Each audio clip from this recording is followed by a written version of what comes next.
Pharmacy, taking care of your health. And JN Money. From abroad to yard. Fast, affordable, convenient. Doctor's Hospital. Peace of mind is important when life happens. Doctor's Hospital. Always there for you. Call 949-6066. This is For the Record with Ort Connor. Coming to you live from Radio Cayman Studio. For the record. For the record. For the record. Hear from your government officials, independents, and the opposition on issues that matter to you. For the record. Engage in an open dialogue between residents and lawmakers. For the record. For the record. For the record. Informative, impartial, insightful. This is your talk show. 1-800-534-8255. Your calls, your input. This is For the Record. And now, your host, Ort Connor.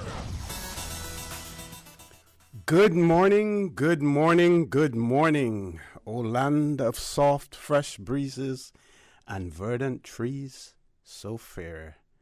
Today is Monday, the 20th day of June 2022, right here in the beautiful Cayman Islands.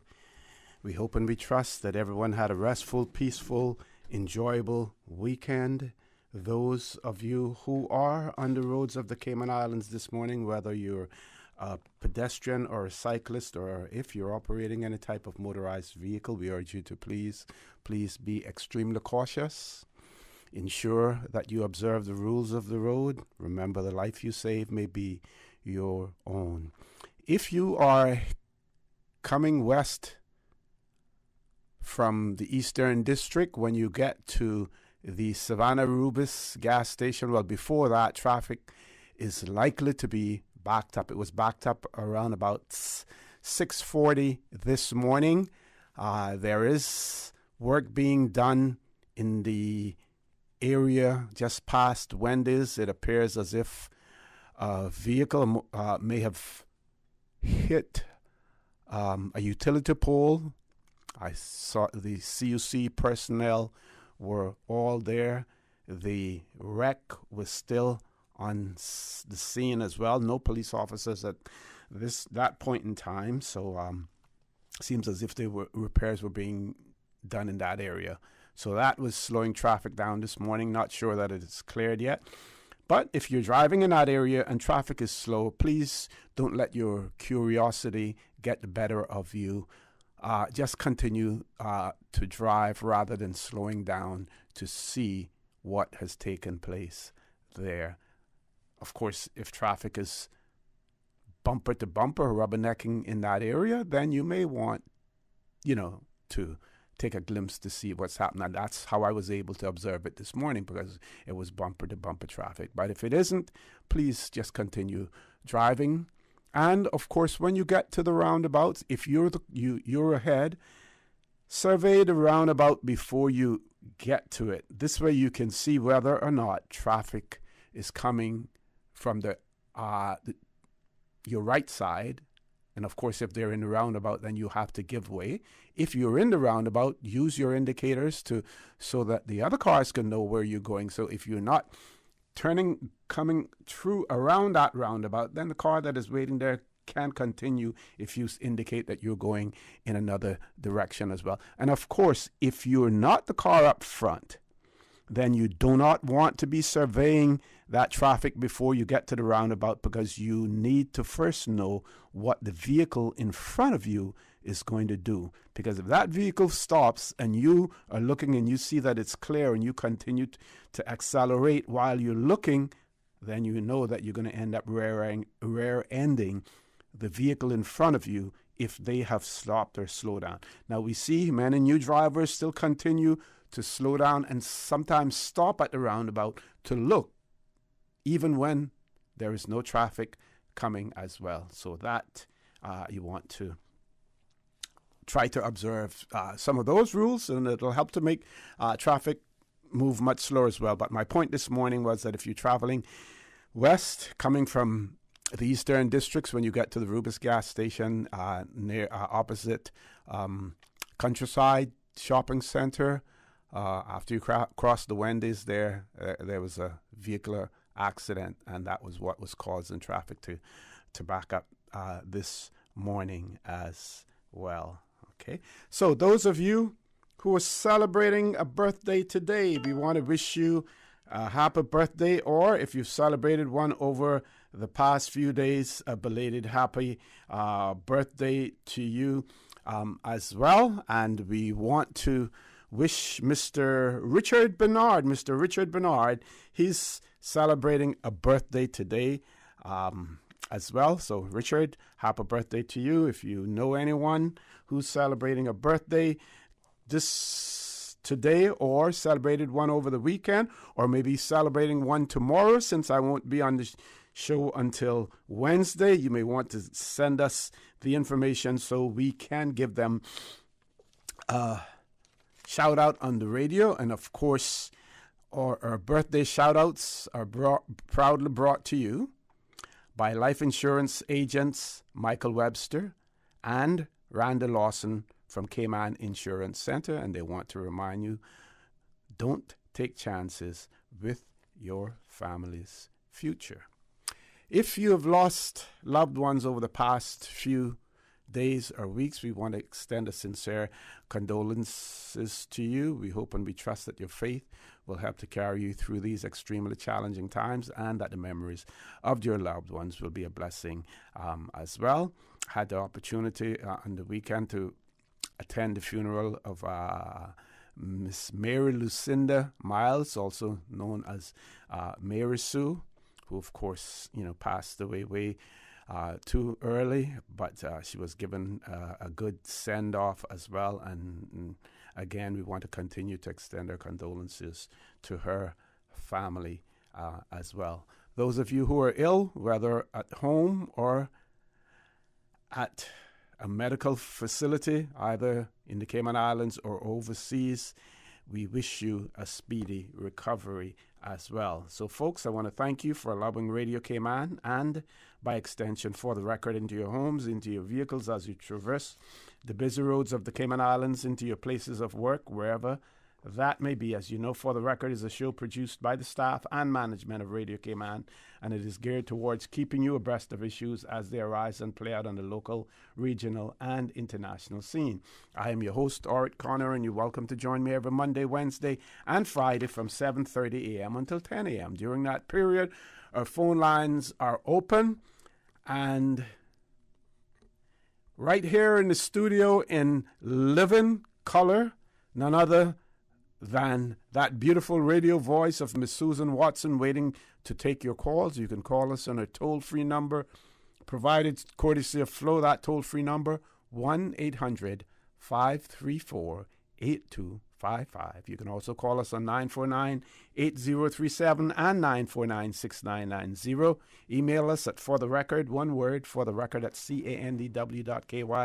WhatsApp us 925-3261, where you can send us a text message or leave us a voice note, the contents of which will be played during the course of the show.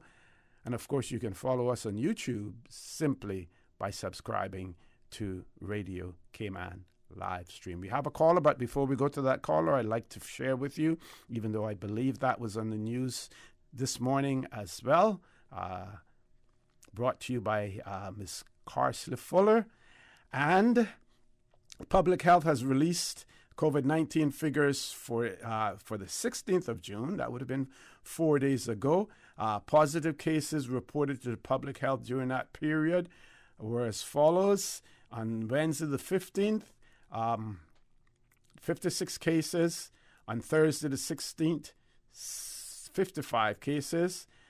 They also reported that there are an estimated 926 active cases of COVID-19 in the Cayman Islands. There were 8 patients hospitalized for COVID-19 related causes, 3 of whom are unvaccinated. The 7-day rolling average for the 17th of June is 60. They also pointed out that there was 1 new case in the sister islands. Active cases in the sister islands are currently at 19. When we're going to take the caller when we return. Of course, yesterday was Juneteenth, celebrated in the U.S., and we will talk a little bit about that. I will read something, for you in that regard as well.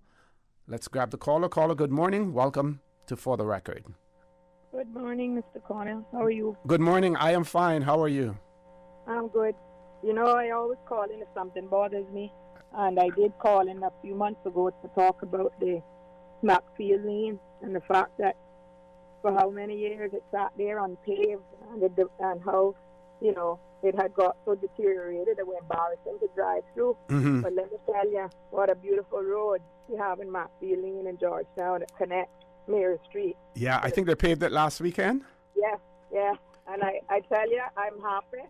I'm sure the residents are happy. I'm sure most of all the children who had to walk that road are happy. Mm-hmm. Because long time that's been overdue. Mm-hmm. And whoever's responsible, I'm not going to name anybody's names at this point, but I just want to say thank you because that's a job well done. And also, sure. I want to thank you for what you did this morning in your introduction to remind people about good driving habits, because that is what wastes time.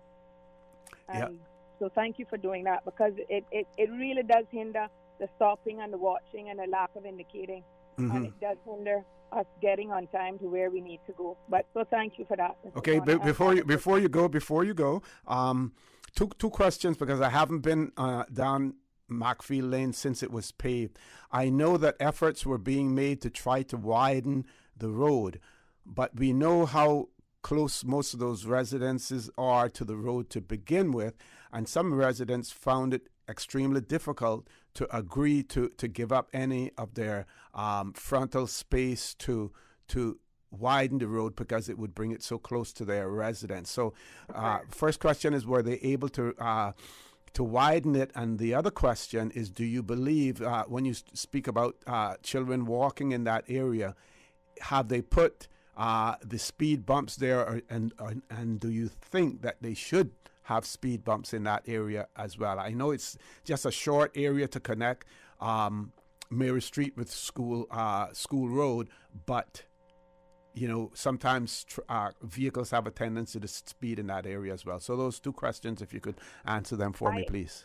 I personally don't believe that they widened the road. I think what has happened is they've paved right up to where they can on the boundaries, and that gives a wider appearance. Uh-huh. That is my answer, and I stand to be corrected. But the speed bump, I believe if you're going to put a speed bump, we tend to do speed bumps in the wrong places. Mm-hmm. Here's what we do. We do a speed bump as we enter a development. Then we have a gap, and so people speed up, rather than putting the speed bump further in, and that way you don't get the speed up. Yes. Yeah? So if they would put the speed bump further into the middle of Smackfield Lane, it would make sense rather than at the beginning, because that would hinder entrance into Smackfield Lane and creating further traffic. Got you. So where you want is the inability to speed, not just keeping you moving over and over speed bump. It's your inability to speed, because that is the purpose of a speed bump. Mm-hmm. Mm-hmm. So don't put one at the beginning and one at the end, because they're going to speed up between the two. It would have been better you put two, but further in, so that they're at least a third way in to Smackfield Lane from either side, and that way you actually hit the point. We just need to ensure that there's a little marker going down that lane, like we've done on other roads, like bicycling, that is left for our children to walk home, and that they are safe, because they are our ultimate priority. Excellent. Thank you very much for that. You have a great day. Please stay safe, and all the best to you and your family as well. Thank you. We have another caller. Let's grab the caller. Caller, good morning. Welcome to For the Record. Miss Susan said we're going to take the break. But what I can do then, Miss Susan, I can mention the fact that also celebrating a birthday today is Miss Connie Ann Redden.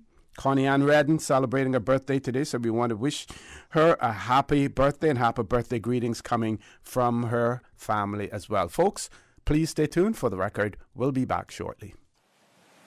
The Cayman Islands boasts of a long, colorful, and rich history. In tribute to our roots, Radio Cayman, the voice of the Cayman Islands, is pleased to bring you the Historical Vignette Series, brought to you by Rotary Central. For more than 110 years, Rotary members have used their passion, energy, and intelligence to take action on sustainable projects. The Cayman Islands, He hath founded it upon the seas. With 2 consecutive decades of milestone growth, the 1970s saw the continuation of this profound change.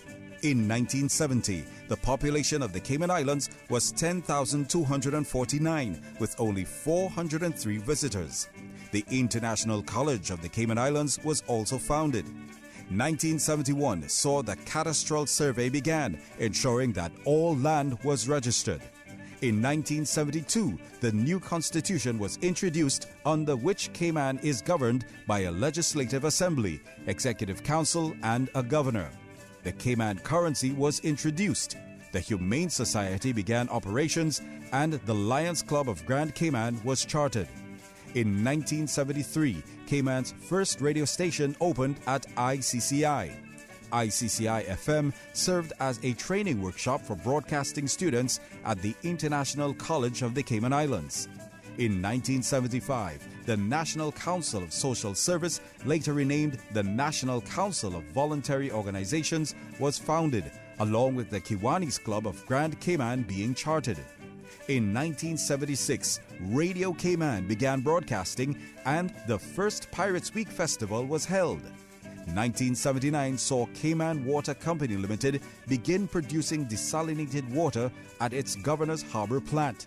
The launch of the Boys Brigade and the annual census report showed a population boom to 16,677.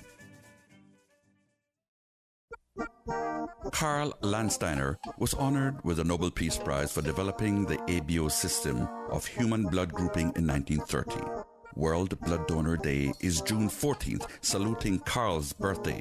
On behalf of our community, we, Rotary Club Central, thank you, the staff of the National Blood Bank. We thank you, our heroes, blood donors. Every day becomes World Blood Donor Day for we who need that pint to live. Call the National Blood Bank 244-2674 or 244-2669. Donating blood is an act of solidarity. When blood is needed, nothing else will do. A message from Rotary Central and the Cayman Blood Donor Service. Rotary serves to change lives. Radio Cayman's historical vignettes was brought to you by Rotary Central. For more than 110 years, Rotary members have used their passion, energy, and intelligence to take action on sustainable projects. At Doctors Hospital, we know life happens, and usually when you least expect it. So when unexpected medical issues arise, you need quality care close to home. Located in the heart of Georgetown, our accomplished team of physicians and medical staff treat minor urgent conditions such as migraines, chest and abdominal pain, shortness of breath, burns, broken bones, open wounds, and more. 24 hours, 7 days a week with no appointment necessary. Peace of mind is important when life happens. At Doctors Hospital, we're always here just for you. Need to speak to someone? Call 949-6066. We think it's time you crossed over to a new vehicle. And with the Toyota Corolla Cross now at Vant Motors, you have plenty of reasons to make the switch. The crossover body and hybrid engine is a sleek design in a sturdy structure with a spacious interior that opens to extensive cargo space. Stuck in traffic? The high-performance self-charging hybrid system automatically switches between gas and electric vehicle mode, helping you lower both fuel costs and carbon emissions. The Corolla Cross has full LED lighting inside and out, an integrated display audio system with energy monitor, and a dual-zone climate control system to ensure comfort for all. Test drive the new Toyota Corolla Cross Hybrid today at Vant Motors, Walkers Road. Hi, I'm remodeling our bathroom. I have a few questions. Sure.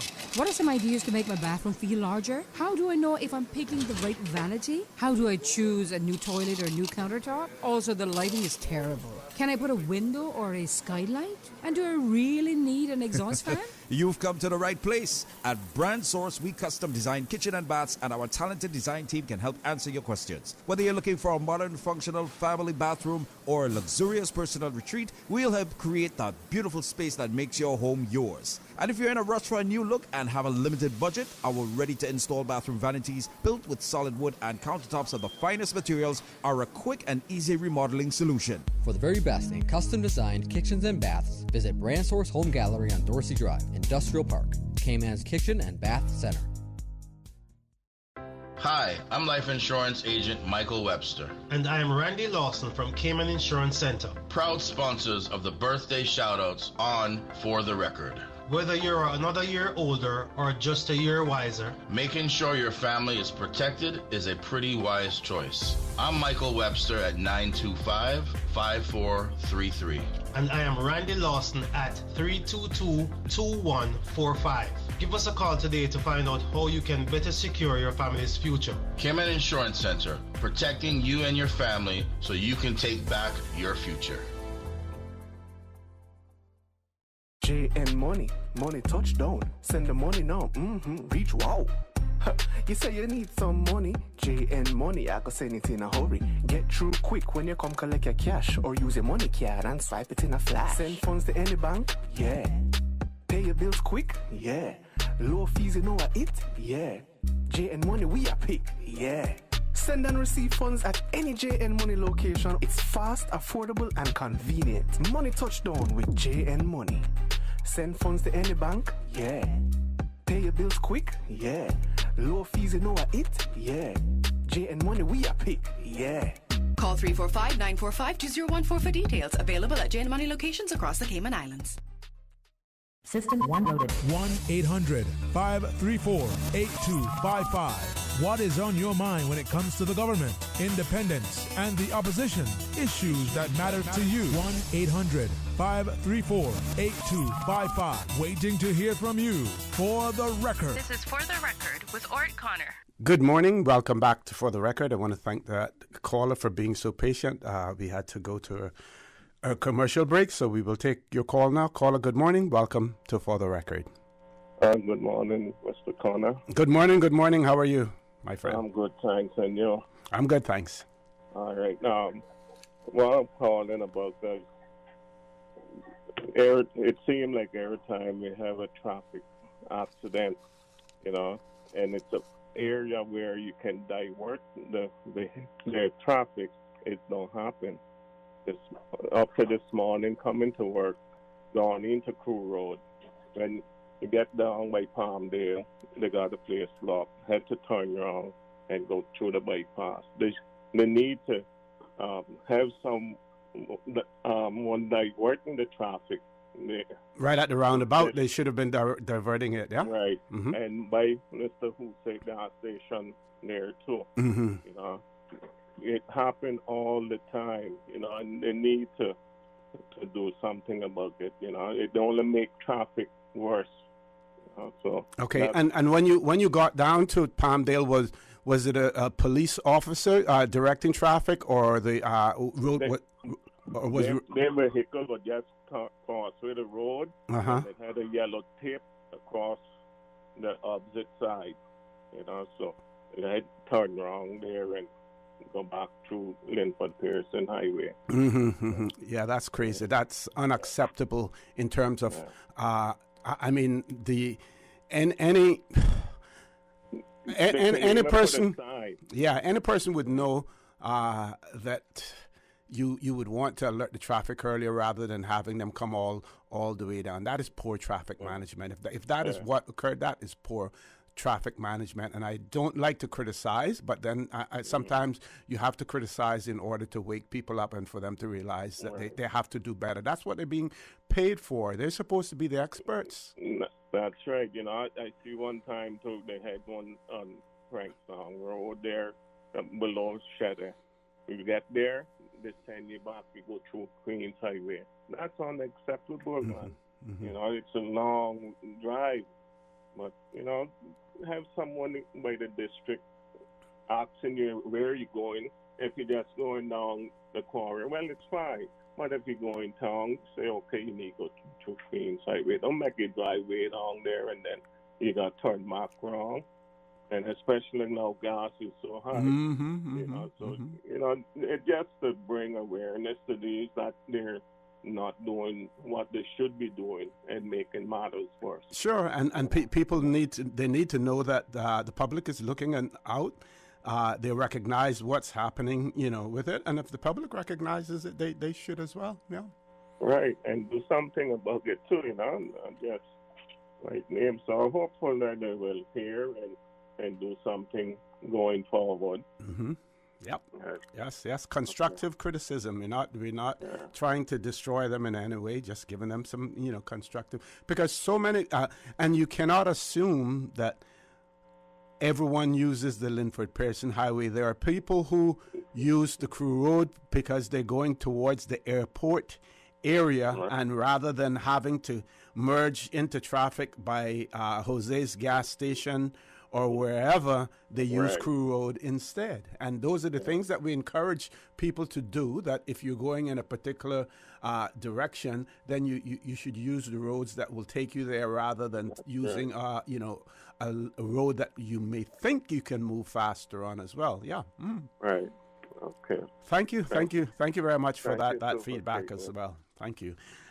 Not sure how many of you watched CNN last night and the Juneteenth celebration with all of the stars and everything. I'm sort of like a music person and stuff like that, but when I watch TV, I usually watch old Law and Order episodes and, of course, news and some sports. But last night I wanted to watch, and I did watch, the CNN special. Lady by the name of Opal Lee. What a woman. What a woman. She can speak. She was on there with Don Lemon, earlier, before the festivities, actually started. And she was there talking. And he was trying to go cut to a commercial break. And she said, "You think you're getting rid of me now?" She said, "I got more to say. I have more to say." So who is this Opal Lee? And do we have a Opal Lee here in the Cayman Islands as well? Do we have our own Opal Lee? And I would say, yes, we have. My Opal Lee is Miss Alverny. Miss Alverny is my Opal Lee Awawa. Another individual, another female, another person who could be an Opal Lee as well, or former Speaker, Honorable Mayor Lawrence. They can dialogue, they can talk, and then, of course, emerging ones like Miss Lucille Seymour, or Opal Lee. But the U.S. Opal Lee, the American Opal Lee, she was born in Marshall, Texas on the 7th of October, 1926. She was the oldest of 3 children to Maddie Broadus and Otis Flake. When she was 10 years old, she and her family moved from Fort Worth, Texas. The Flakes later moved to the 7th Ward of Fort Worth, Texas, also known as Terrell Heights. In June 1939, her parents bought a house in the 900 block of East Annie Street, then a mostly white area. On the 19th of June, 1939, 500 white rioters vandalized and burned down her home. Lee was 12 years old at the time. Recalling it years later, she said that the fact that it happened on the 19th day of June has spurred me to make people understand that Juneteenth is not just a festival. Opal Lee attended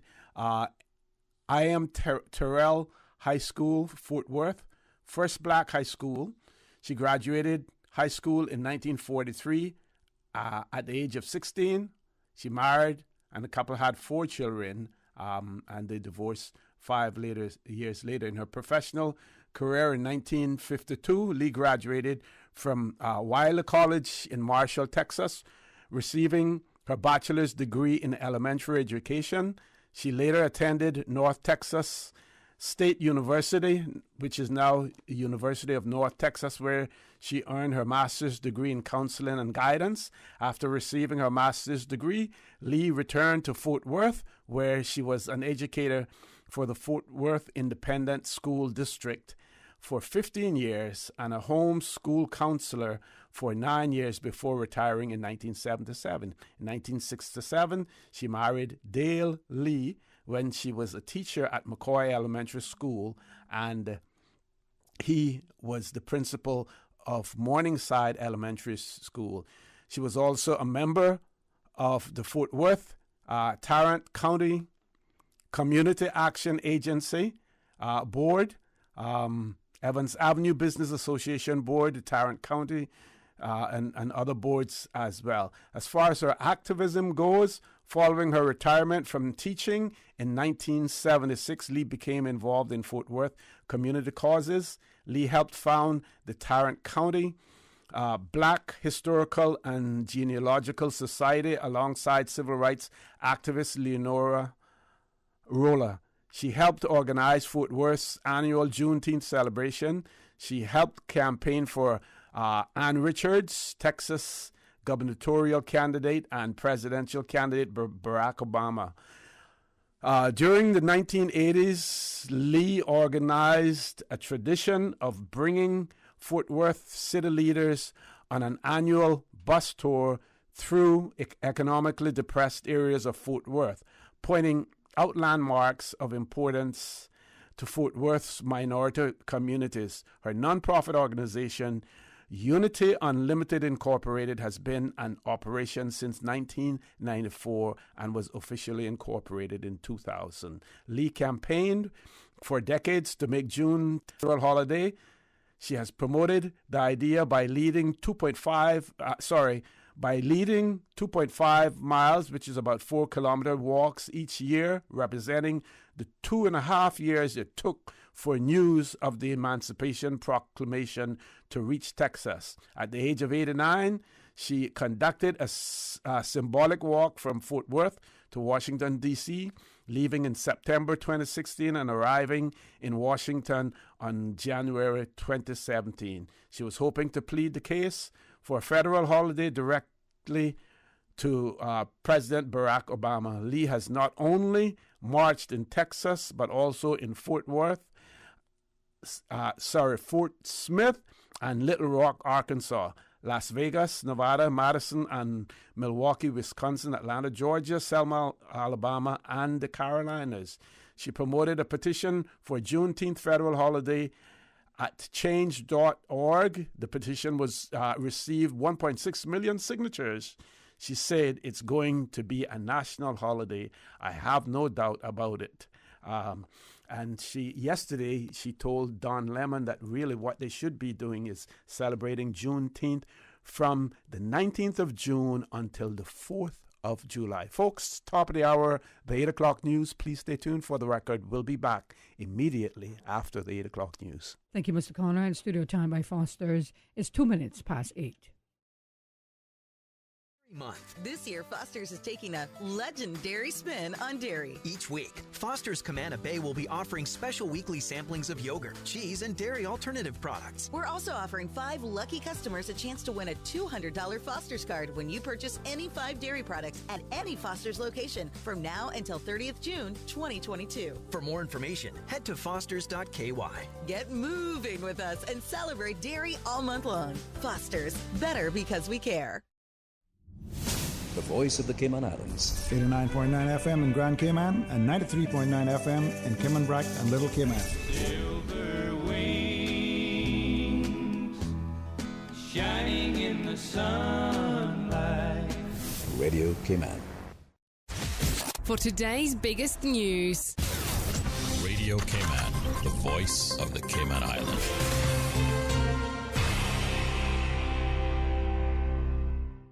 With your latest news, I'm Carsley Fuller. Police officers, fire crews, and emergency services are sent to a structure fire in Boddentown. 911 tells Radio Cayman the call came in around 7:21 this morning that a house was fully engulfed in flames. However, the latest report says that it has now been extinguished.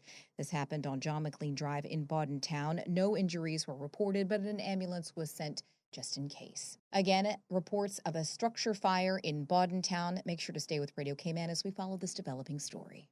The leader of the opposition asks the packed government for additional assistance to families and businesses being hit hardest by the rising food, utilities, and gas prices. A particular concern for the opposition is, quote, government's ending of the pension holiday and the health insurance assistance given to small businesses, programs due to end this month. In an open letter to the Premier, the Honourable Roy McTaggart asked government to extend the two programs until at least the end of the year. His other recommendations include increasing the stipend paid to retired seamen, veterans, and pensioners, and those dependent on financial assistance from the government, reducing import duties on gas and diesel for 6 months, and continuing COVID stipends. And in other news, Cayman gets some international exposure at a recent conference in Switzerland. More from CIG-TV's Donna Bush. The Civil Aviation Authority of the Cayman Islands recently exhibited at the annual European Business Aviation Convention and Exhibition Trade Show, which is held annually at the Palexpo Center located in Geneva, Switzerland. The primary objective was to promote the Cayman Islands Aircraft Registry as the offshore registry of choice for discerning owners and operators. A Civil Aviation Authority press release says the trade show is the central industry event for all facets of the business aviation industry for the European marketplace, and it was the ideal venue for the organization to announce the issuance of an air operator's certificate for fixed-wing commercial operators to be registered in the Cayman Islands, Special Economic Zone, Cayman Enterprise City. Also joining Civil Aviation Authority staff was a ministerial delegation led by the Honourable Andre Ebanks, Minister of Financial Services and Commerce, Mrs. Catherine Ebanks-Wilkes, Parliamentary Secretary, and Cayman Islands Government Overseas Office Representative, Mr. Jean DaCosta, and Ms. Deborah Bodden. In regional news, former rebel Gustavo Petro narrowly won a runoff election over a political outsider millionaire Sunday, ushering in a new era of politics for Colombia by becoming the country's first leftist president. Petro, a senator in his third attempt to win the presidency, got 50.48% of the votes, while real estate magnate Rodolfo Hernandez had 47.2%, with almost all ballots counted according to results released by election authorities. Petro's victory underlined a drastic change in presidential politics for a country that has long marginalized the left for its perceived association with the armed conflict. Petro himself was once a rebel with the now-defunct M19 movement and was granted amnesty after being jailed for his involvement with the group. Now with a check of international news, here's the BBC, which will take us out of the newscast. I'm Karsley Fuller from Radio Cayman's newsroom. BBC News with Jerry Smith. The Russian-annexed region of Crimea says Ukrainian forces have struck several offshore drilling platforms in the peninsula in what would be the first such attack since the war started. A senator in Crimea said 3 people had been injured in the attacks and that patrol boats and aircraft were looking for 7 other platform workers. The European Union's foreign policy chief has described Russia's blockade of Ukrainian ports as a war crime. Josep Borrell was speaking as EU foreign ministers meet in Luxembourg to discuss a growing global food crisis. Millions of tons of grain are trapped in Ukraine. Moscow blames Western sanctions. China has dramatically increased its imports of Russian oil. Last month, deliveries rose by 55% compared with a year earlier. Many other countries have cut shipments of Russian oil in protest to the invasion of Ukraine. President Macron's reform plans for France have been cast into doubt after his Ensemble group surprisingly lost its absolute majority in Parliament. He'll now have to strike deals with rivals or negotiate each bill with opponents. Millions of people in Bangladesh and northeast India are still marooned by flooding, with dozens of deaths reported. Some floodwaters are beginning to recede following relentless monsoon rains, but rescue teams are struggling to reach those who need help. The army in Burkina Faso says at least 128 jihadist fighters have been killed in 3 military operations. It says both air and ground security operations had intensified between mid-May and mid-June. And that's the BBC News.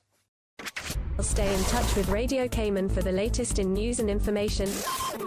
Follow Radio Cayman on social media, Facebook, Instagram, Twitter. Download the Radio Cayman app or log on to our website, www.radiocayman.gov.ky. Radio Cayman, your voice, your choice, your radio. The Health Services Authority's new pharmacy is now open at the Smith Road Medical Center. The new location features a large, comfortable waiting area and ticketing system to improve the patient experience. All uncollected prescriptions and refill requests previously submitted will now be available for collection at the Smith Road Pharmacy. Request your refills online at hsa.ky via WhatsApp 925-6532 or call 244-2715. For more information about our pharmacy hours, visit hsa.ky. Can you tell me what does a turtle do on his birthday? He celebrates. Celebrate your loved one's special birthday with a birthday shout-out live on For the Record with Mr. Oret Connor, only on Radio Cayman. WhatsApp your loved one's name and age to 925-3261. That's 925-3261. Radio Cayman's birthday shout-outs live on For the Record with Mr. Oret Connor every Monday, Wednesday, and Friday. Brought to you by life insurance agents Michael Webster and Randy Lawson from Cayman Insurance Center. Don't take chances with your family's future. The 8:12 a.m. weather report brought to you by CG Britcay, where people come first. Head east on Cove Road. Sharp left on Church Street. Sharper left. No, your other left. Did I say left? Nope, you missed it. Okay, I'm lost. With money-saving bundling options for home and motor, we're like a GPS that doesn't steer you wrong. CG Britcay. Good like that. Let's stop and ask for directions.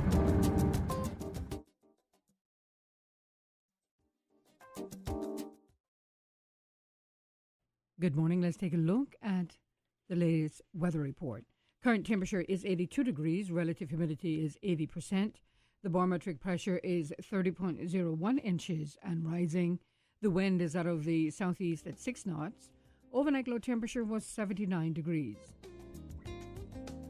Synopsis indicate moderate easterly winds and seas expected across the Cayman area for the next 24 hours as a high-pressure system moves over the western Atlantic Ocean. Satellite images show scattered multi-layered clouds in and around the Cayman Islands, drifting towards the northwest. Now the forecast for today, calling for partly cloudy skies with a 30% chance of showers, and temperatures today will be in the mid-80s. Winds will be east to southeast at 10 to 15 knots. Seas will be moderate with wave heights of 3 to 5 feet. Pretty much the same for tonight, partly cloudy skies with a 20% chance of showers, and temperatures will dip to the mid-70s tonight. Winds will be east to northeast at 10 to 15 knots, and seas will be moderate with wave heights of 3 to 5 feet. Today's low tide will be this morning at 9:53, high tide this afternoon at 4:18, and a low tide again tonight at 10:15. The sun will set this evening at 4 minutes after 7 and will rise tomorrow morning at 5:49. And the outlook is calling for similar weather conditions through Wednesday morning.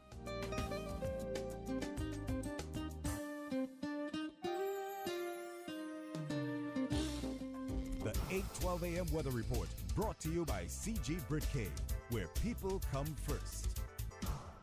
Good morning, everyone. Hello? Hello? Oh, sorry, I was on mute. Okay, I see we have just about everyone, and of course, Tom drops off, as per usual. Let's just wait a minute here. He always comes right back, and we're almost ready, and... oh, whoever's dog that is, please go on mute. Why won't it let me share my screen? Okay, looks like we're ready to start. We're like a video conference with no technical issues. CG Britcay. Good like that. During these unprecedented times, Radio Cayman, the voice of the Cayman Islands, is pleased to bring you the Cayman Strong Series. The Cayman Strong Series is brought to you by Encourse Cayman. Visit encourse.ky to view a full list of wellness services and their qualified team. Encourse Cayman, health, wellness, and happiness.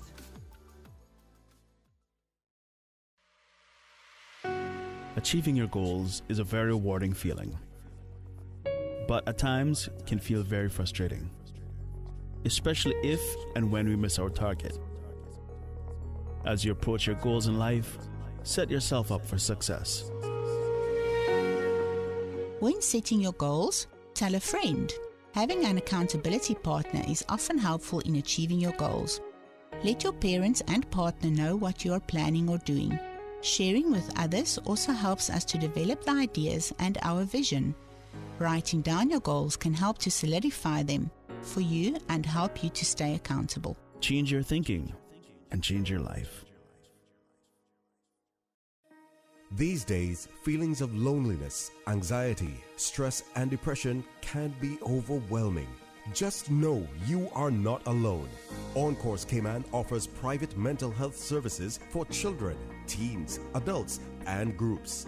Visit oncourse.ky to view a full list of wellness services and their qualified team. On Course Cayman. Health, wellness, and happiness. During these unprecedented times, Radio Cayman, the voice of the Cayman Islands, is pleased to bring you the Cayman Strong Series. The Cayman Strong Series is brought to you by On Course Cayman. Visit oncourse.ky to view a full list of wellness services and their qualified team. On Course Cayman, health, wellness, and happiness. The traffic report is brought to you by Subway. Planning a meeting, event, or office celebration? Visit subway.ky to place your catering order today.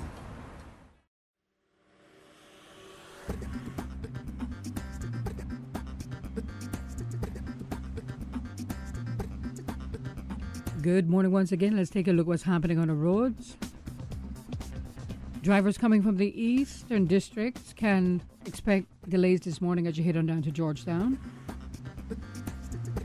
Also busy traffic coming off of Esterly Tibbetts Highway, and traffic is busy coming off of Bobby Thompson Way and off the Linford Pearson Highway on Agnes Way.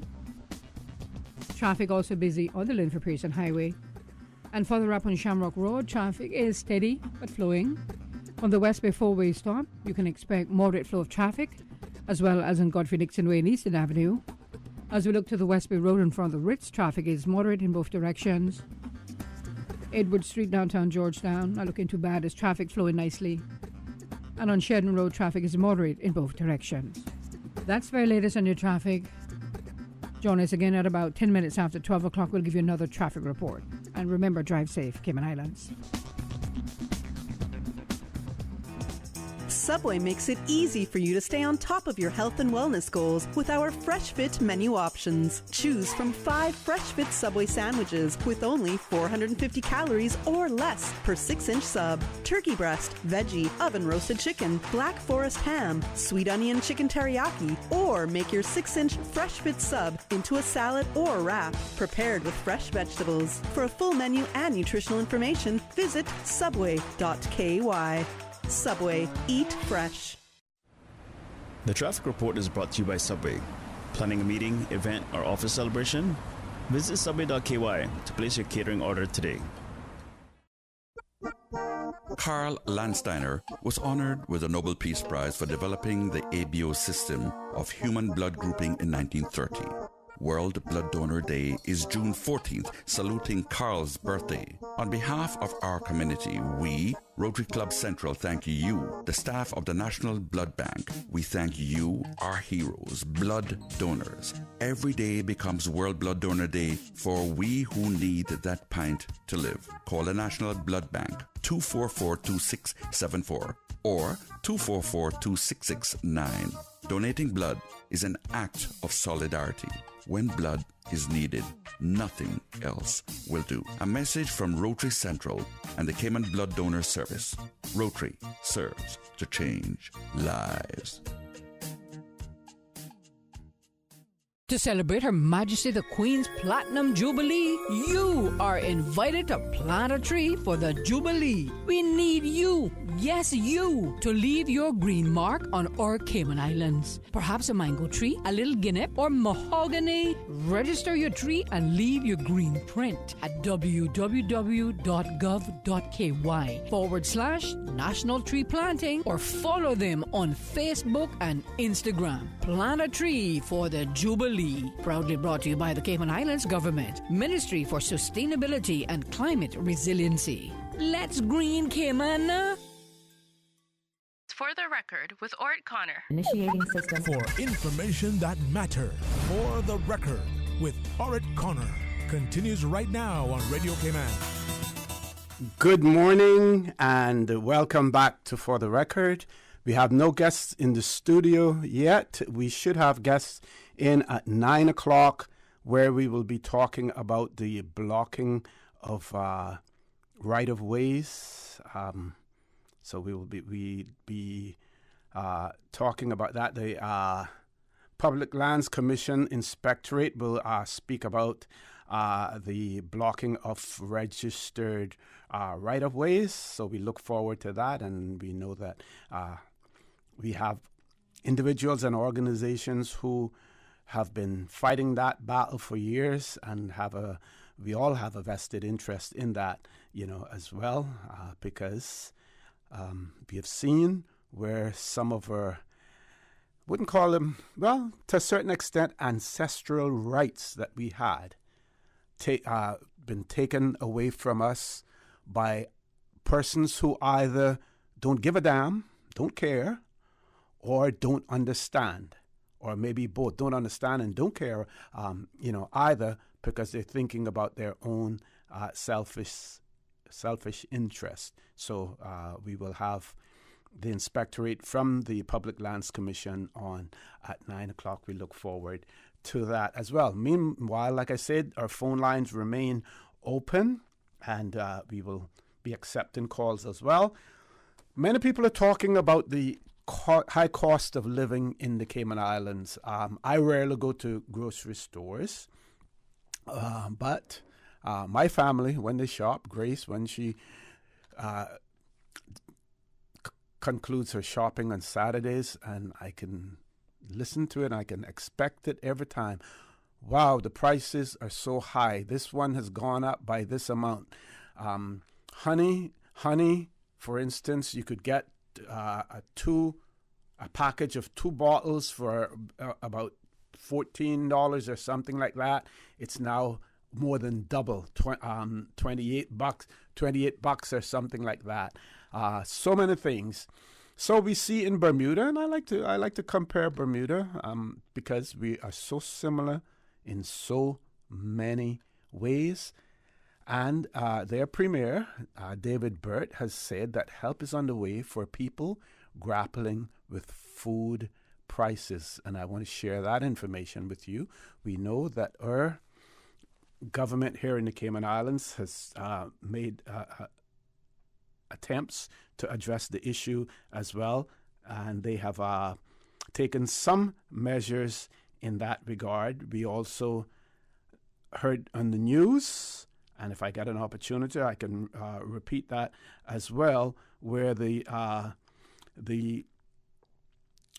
progressives, the opposition, have written to Premier Honorable Wayne Panton about the cost of living as well. But meanwhile, we have 2 callers, so we're going to go to the phone lines. First caller, good morning. Welcome to For the Record. Good morning, Ozzy. Good morning. How are you?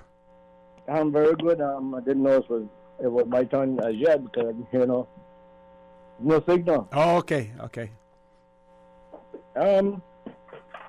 I got some disturbing news this morning from CMR. Mm-hmm. I saw it as well, I think.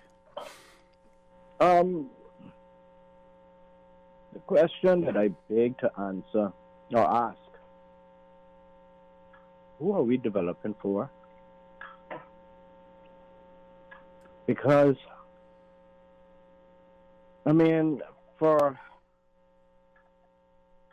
the politicians to get out there and say that they're listening to the advice from the medical professionals and then are going to do what is alleged that they did, and it has to be something behind it because the lady has resigned. has went straight to the governor to resign. Are you sure she has resigned, or what I saw say that she threatened to resign? Well, from what I am reading and gathering, she has resigned. They're waiting for someone to fill her place before she leaves. Okay, so that would be breaking news then. Well, that was what I gathered from the from reading it on CMR's report. But I mean, that is uncalled for. I mean, where are our dignity and our pride? I'm not saying that anyone is getting any kickbacks from anything, but the fact is it a few rich people that are pulling the strings, or what? Because I mean, oh my goodness, that is an awful taste in my mouth to know that our politicians would do such a thing. That's disgusting. And it does not go well with our culture. We have never been that kind of people. And we want to make it clear that that's an allegation that is being made. I'm not sure that any politician has come out and said, this is what I said, this is what I did. So we have to treat it as an allegation.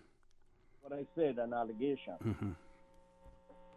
So, it's disgusting. I mean, to even, think that something like that went on or has happened. So, where are we? It's awful. I don't even have words to say. I mean, something went down, bottom line. And it's not good. It does not look good on us. Yeah, well, yeah.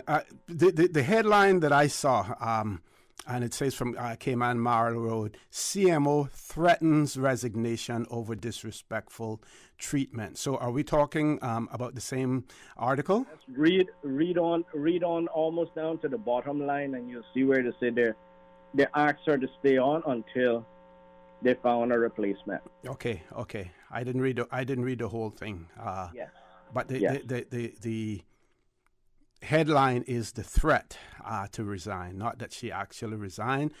There was a part there says that Cayman Marl Road received reports several days afterwards that Dr. Newton made a complaint to the governor, including specific concerns about how Minister of Tourism and Transport, along with Parliamentary Secretary Dwayne Seymour, were speaking to her. In the weekly meeting, tensions were high over the country's current COVID-19 position, including the amendment of the regulations and the way forward. And then it talks about announcements that are going to be made later on. And then it talks about indications and indications are that both MPs were pressing and questioning the professional integrity of Dr. Newton as well. Let me see if I can find the part that you said. Minister of Tourism admitted in a recent online interview that he was working with his colleagues to have restrictions removed by the high season, that part of it as well. He did not. He did admit that he accepted there would be a strong push for the PCR testing to remain in place. Ironically, this is something that the United States has just removed as well.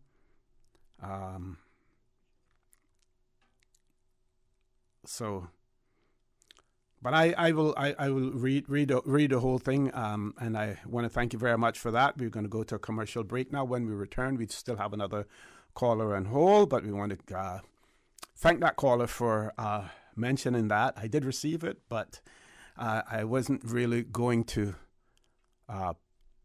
put too much verbiage into it this morning. I did. I have about a minute before the break, Ms. Susan, so I'm going to just say this. On Wednesday, when we had the leader of the opposition and Sir Alden McLaughlin in the studio with us, off air, and I wanted to ask the question on air, but we never got to it because there were so many things that we were discussing. But I did ask them, were there times during the COVID-19 crisis when they were the government where they disagreed with the advice given by the medical professions and where they may have acted contrary to the advice that they were given? Because remember, you have your experts, but the experts are there to advise you. They're there to advise you. At the end of the day, you have to make the final decision as a policymaker. That is your decision to make. And you make it, at the risk of your own peril if you get it wrong. So with that, we're going to take a commercial break. We do have a caller. When we return, we will take that caller. Please stay tuned for the record. We'll be back shortly. Are you feeling sick but don't feel ill enough to go to the doctor? Ask your pharmacist for advice. Here at West Bay Pharmacy, our pharmacists have been trained to offer helpful, easy-to-understand advice on the treatment of everyday minor ailments for yourself and all the family. Anything from headaches, cough and sore throat, to cold sores, our pharmacists will know when medical help is needed and will not hesitate to refer you to your doctor if your symptoms demand it. Like doctors, our pharmacists have a professional code, which means all personal information you give them will be treated in the strictest confidence. Visit us today at West Bay Pharmacy, where we care about your health. We think it's time you crossed over to a new vehicle. And with the Toyota Corolla Cross now at Vant Motors, you have plenty of reasons to make the switch. The crossover body and hybrid engine is a sleek design in a sturdy structure with a spacious interior that opens to extensive cargo space. Stuck in traffic? The high-performance self-charging hybrid system automatically switches between gas and electric vehicle mode, helping you lower both fuel costs and carbon emissions. The Corolla Cross has full LED lighting inside and out, an integrated display audio system with energy monitor, and a dual-zone climate control system to ensure comfort for all. Test drive the new Toyota Corolla Cross Hybrid today at Vant Motors, Walkers Road. What's that? No sugar, same amazing taste? Coca-Cola Zero Sugar is here to stay. Classic taste, pure satisfaction. Be sure to stop into any Tortuga location and get your own case of Coke Zero. Or grab an ice-cold one straight from the cooler. Brought to you by Tortuga Distributors Limited. Coca-Cola, taste the feeling, Cayman. JN money touchdown. Send the money now, reach wow. You say you need some money, JN Money, I can send it in a hurry. Get through quick when you come collect your cash, or use your money card and swipe it in a flash. Send funds to any bank, yeah. Pay your bills quick, yeah. Low fees, you know what it, yeah. JN Money, we are pick, yeah. Send and receive funds at any JN Money location. It's fast, affordable, and convenient. Money touchdown with JN Money. Send funds to any bank, yeah. Pay your bills quick, yeah. Low fees, you know what it, yeah. JN Money, we are pick, yeah. Call 345-945-2014 for details. Available at JN Money locations across the Cayman Islands. System 1 loaded. 1-800-534-8255. What is on your mind when it comes to the government, independence, and the opposition? Issues that matter to you. 1-800-534-8255. Waiting to hear from you. For the Record. This is For the Record with Ort Connor. Good morning. Welcome back to For the Record. We have a caller on hold. Caller, good morning. Welcome. Thanks for being so patient. Yes, good morning. Good morning. This is Dale Banks. Good morning, man. I just got a question about the beautification of Georgetown. We had a lot of thatched trees, silver thatched trees that are Hero Square. We had about 150 of them, and a lot of us cultural craftspeople, we would go there and cut those tops. because they were big enough for the tops. And when and Heroes Square, how recent was that? That when they started doing their remodeling, they only left one silver thatch palm, and they replaced with the mahogany. And there was like 150 of those silver thatch palms in the 3-4 corners of how they had it set up. And I would like to know what happened to them. Did they just dig them up and throw them in the garbage like most times that they do? Or did they save them for Jubilee planting? I just wanted to find out about them because I was real disappointed. The other day when we went to to do the Jubilee, I seen that all of the thatch trees were gone except for one tall one. Okay, we'll try to see what we can find out about that. Maybe the Recreation and Parks Unit can tell us something, or we'll check with the ministry with responsibility also to see what we can find out. And if we do, we will certainly let you know right here on For the Record or Radio Cayman in general. All right. Thank you so much. And I had sent an email regarding that, I think Thursday or Friday. Okay. And, so just check in because, that hurt me being, so into our culture and our national tree. And now we don't have any places to go and get these tops anymore because everything is private land. We need a national thatch walk if we're going to support our culture and our heritage. We need about 5 acres somewhere where we have a national thatch walk so we can continue our tradition of making our silver thatch palm hats and baskets and ropes and so on like that. If we don't step out and protect our national tree, we're not going to have much of a culture or a heritage to really tell our children or to show our visitors about. They come for our culture and our environment. And if we don't protect those two, our tourism business is going to go down the drain too. So that's just my 2 cents. Okay. And y'all have a good, blessed day. Thanks for your time. Thank you very much. You have a blessed day as well, and please stay safe. Any other callers?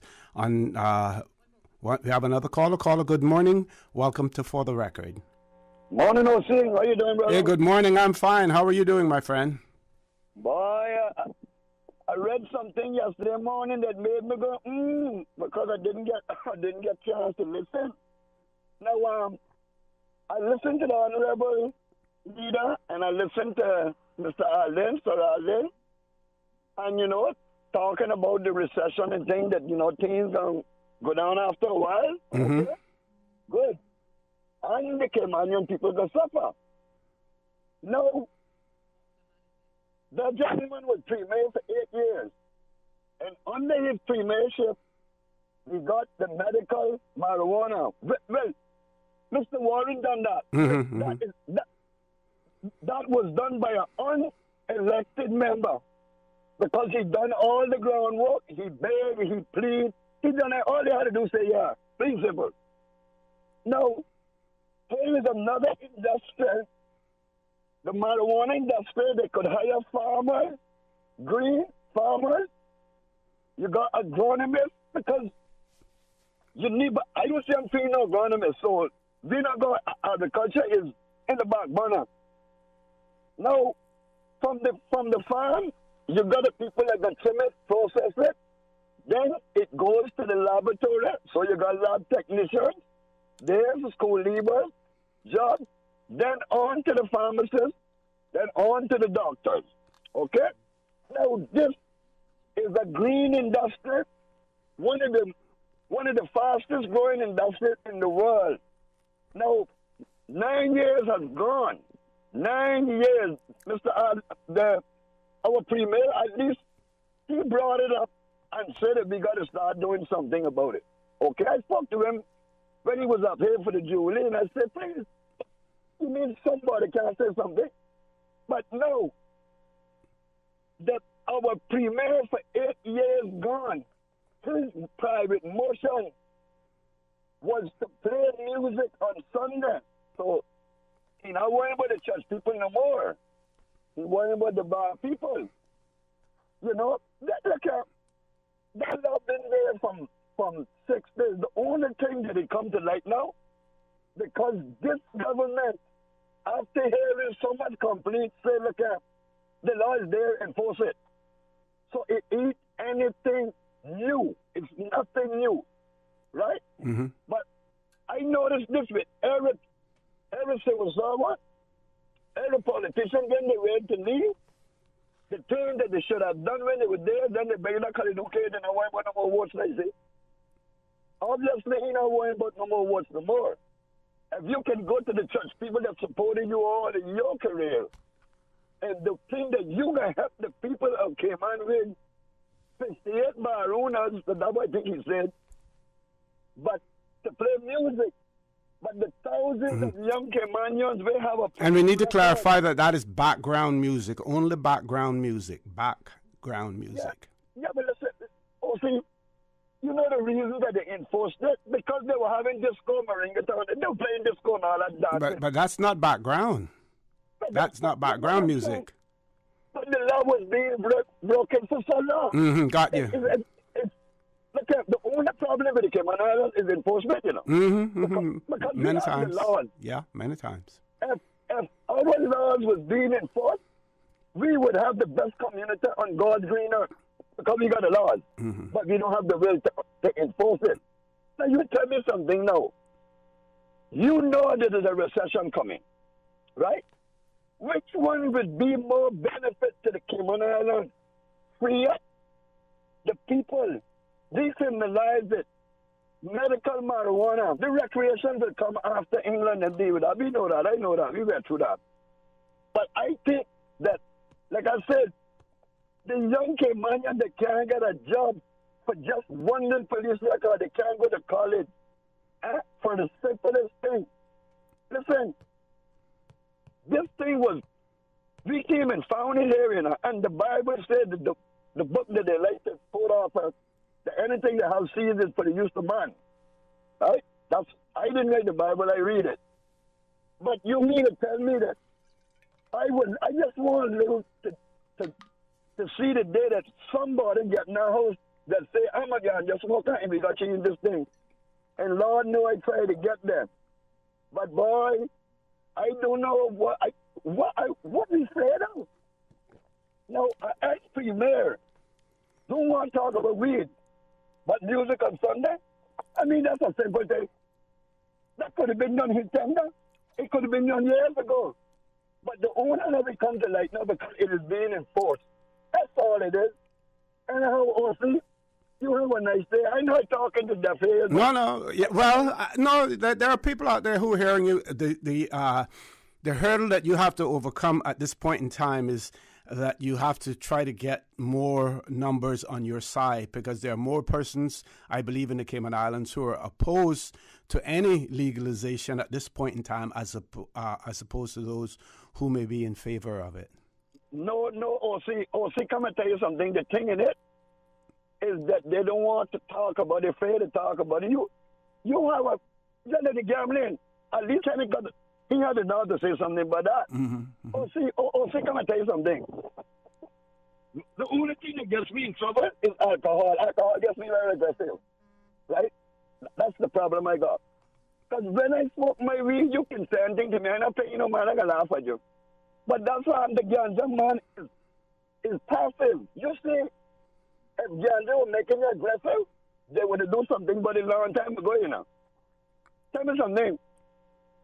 How much, if you get every young Caymanian, every Caymanian that got a ganja conviction to march in Georgetown, they would be by the thousands.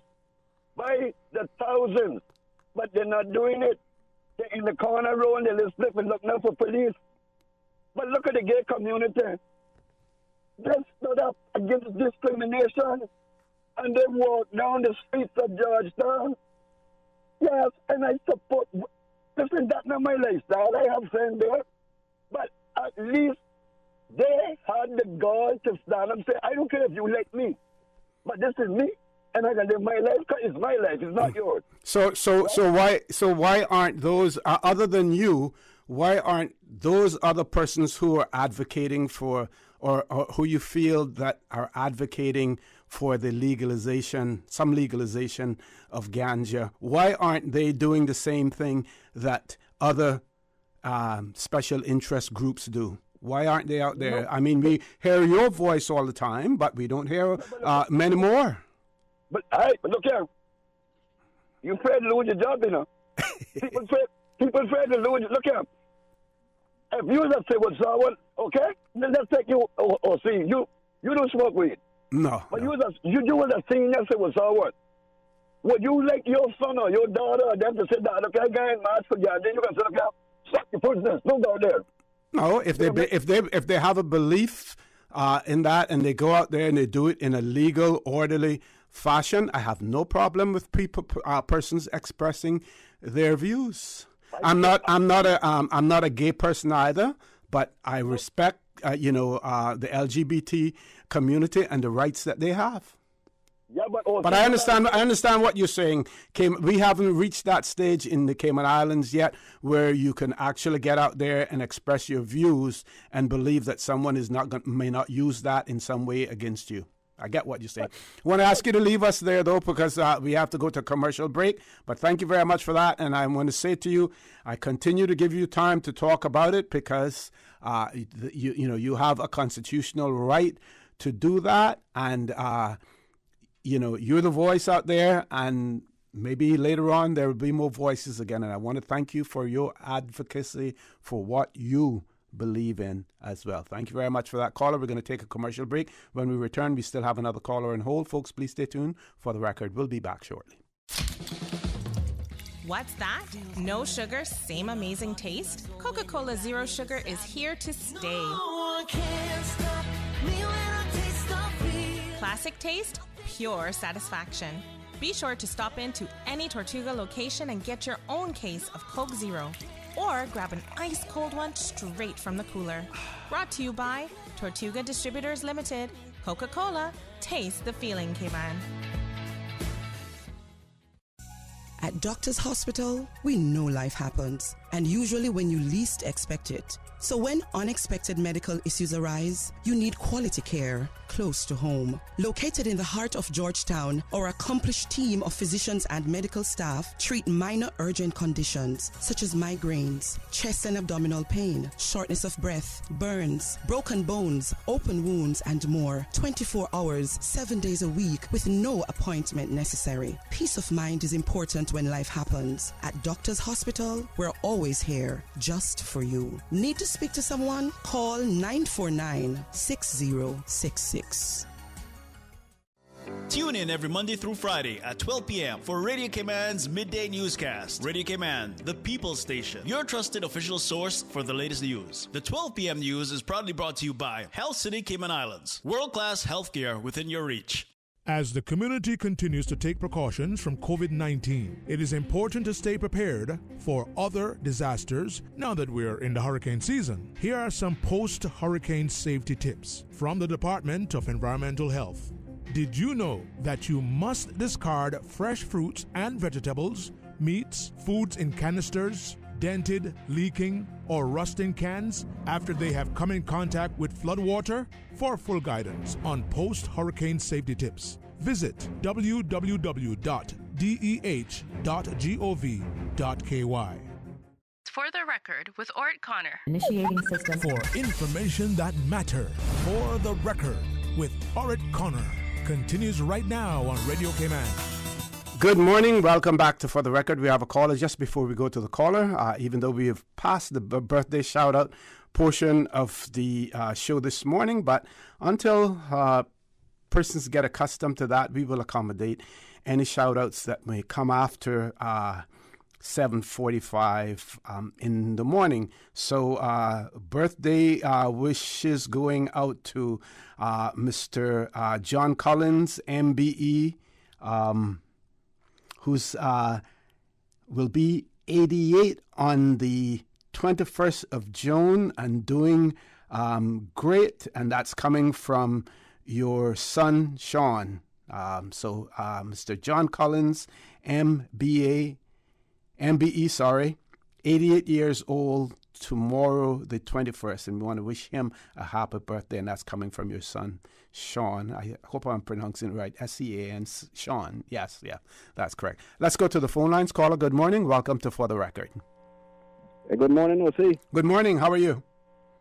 Not so bad. Technically, I'm a bottlers here. How are you doing? All right. Yeah, you know what I did with mine, right? I just let them stay on the tree until, well, you should call it a sucker rather than a tree. I'll have to look and see what the difference between a sucker and a tree.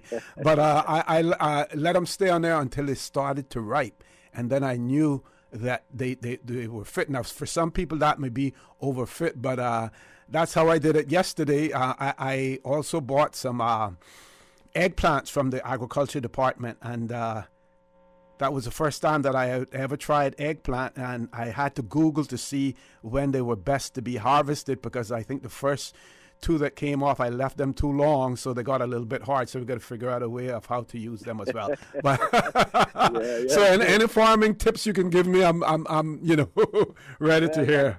Well, you did. Some people do the right planting bottler, because I've been taking my bottlers and just making them. The last bunch that I cut, bottler is a very, very light fruit, or whatever you want to call it, and I had a bunch that weighed 56 pounds. Wow. And I mean, he is the lightest of all the banana family. And what I did was, my bottlers, when they're full, they get so sweet that you can actually eat them like a banana, or you can fry them like a plantain. To me, they taste better than the plantain. And they do taste better than the plantain. And you just got to vary the way that you want to eat it, whether you want to eat it green as a porridge, or you want to make your bottler dumpling from the product, whatever you choose. It was how my father taught me. So I kind of carved out that tradition to keep it going with what he taught me with bottler, because bottler was his favorite. Okay. He didn't like plantain, he didn't like banana. He loved bottler, but I go all three of them. But anyway, now we are talking about bottler some other time. Okay, yeah. What else? But anyway, I was listening there to the gentleman that called before, Elvis, on the touch. Yes. Yeah, and he made a very valid point, because I take my kids. I mean, they're not kids anymore; they're grown children, but grown adults. But they always go driving with me on Saturdays or Sundays, or mostly some evenings out of the week. And it's sad to see that people just buying property, don't care about. I even see them having cedar trees on their property, and they just cut it down or bulldozer it down and don't care about on the trees. And the silver touch is just it's something that like people don't really care about it anymore. I mean, when I was a little boy, I had to climb Peter Bluff Road to go up on the highest point of the bluff to go what we call Midland in the spot. They bluff there to get touch for my mother to make her straw baskets and stuff that she had perfected. And now today people don't value these things anymore, and it is very sad that it come to this point. And another point I wanted to make, I mean, giving that man credit due to what he was saying, was Elvis, what he was speaking on. I clearly understand where he feels and where he coming from, because the thing about it is, OC, is when the government allows different things to come into our country and be okayed under law, then they fight against marijuana. And now, don't get me wrong, I'm a Christian going person. I'm not against one and I'm not against the other. If I'm against all, I'm against all, and if I'm not against all, I'm not against all. But what I'm trying to say is, when they pass one law, and then the other ones, they take 10, 15, 20 years to say, or it becomes a point of passing another law, which is the two next things they need to legalize in the Cayman Islands would be marijuana and gambling. No, I'm not for neither one, but what I'm saying is, if it's to benefit the country, it can work. let's take, for instance, gambling. Like I say, now I'm a church-going person, and I don't believe in that kind of money because it's not an honest living. But it take for Florida. Florida gets their percentage from the casinos, and it pays for the roads. It pays for everything else, the schooling. It covers the government fees. But what I am trying to say is, when government okay one law and oversees the other one, that is where it becomes a problem with the people. Because if they pass one legislation for something, they should be able to pass something else that everybody say, all right, well, my marijuana plants can go freely, or my casino can be up and running. And these are the things that are creating an issue in the Cayman Islands. And but you can't give everyone everything that they want. Exactly, you can't spoil the whole basket, and then we don't turn around, we don't have nothing to eat. Yeah. And the last thing I want to speak on, I mean, like I said, not giving Elvis no wrong for what he's saying. I mean, he have a point, but the government needs to stop skinning up and try to work with people. But anyway, beside that, see, when you started first that I came on, I heard you were talking about the cost of living here in the Cayman Islands. I don't know if anyone realizes it, but here in the Brock, if I go to a store, there's a can of bug spray for almost $10 and a gallon of milk for almost $8. Now, I don't know what it is. I don't know which one them benefits in about it right there. But I have never seen, in all of my days of shopping in these shops here, have I seen what I saw Friday gone, last Friday. I went to the store, and there was 1 gallon of hand sanitizer for $194.59. I had to look at it twice, and I asked my wife, I said, am I seeing something wrong? And she said, no. Oh, see, I had to take photos of that bottle. Of that bottle for $194.59. I don't know where the people think that we are living. We are trying to get the government, people are trying to get government help today, but the stores and the gas stations are expecting us to walk on horseback and continue like what my father used to say, eat grape leaf. Okay. Well, what I'm going to do, I'm going to be sharing some of the things that the government in Bermuda, if time allows me to do so this morning, what they're doing there, and we can take a look at that. So I hope and I trust that you will continue to listen in and, if necessary, give us some feedback on that. I'm going to try to grab one more caller before we go to our headline news at 9 o'clock. So, again, thank you very much for that. Continue to listen in. Please stay safe as well. Let's grab the caller. Caller, good morning. Welcome to For the Record. Good morning. Welcome to For the Record. Good morning, Mr. O.C. Good morning to everybody listening to my Good morning. Good morning. I have a comment or a question, however you want to put it. I went to the bank on Thursday. Bank of Butterfield. I could call their names because I think they need to be start called out now. And I went to cash a check whom I got from one of my clients. It's a U.S. check, and I don't have an account at Bank of Butterfield. I was told by Bank of Butterfield that they would charge me $10 to cash the check, but that's not even the bad part about it. It's a U.S. check, and because I don't have an account with Bank of Butterfield, they're going to tell me they're going to give me back CI. Now, the reason why I collected a U.S. check was because I wanted the U.S. dollars. I'm going to ask you to, even though you've already called it, not to call the name of the institution, but was the check drawn on that particular bank?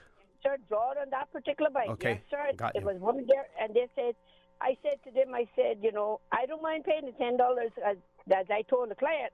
I paid $10 because I don't understand why they charge you for it, but anyhow, because it's their bank, it's their client, but only to be told because I don't have a bank account at that institution, they're going to tell me that I would have to take CI dollars.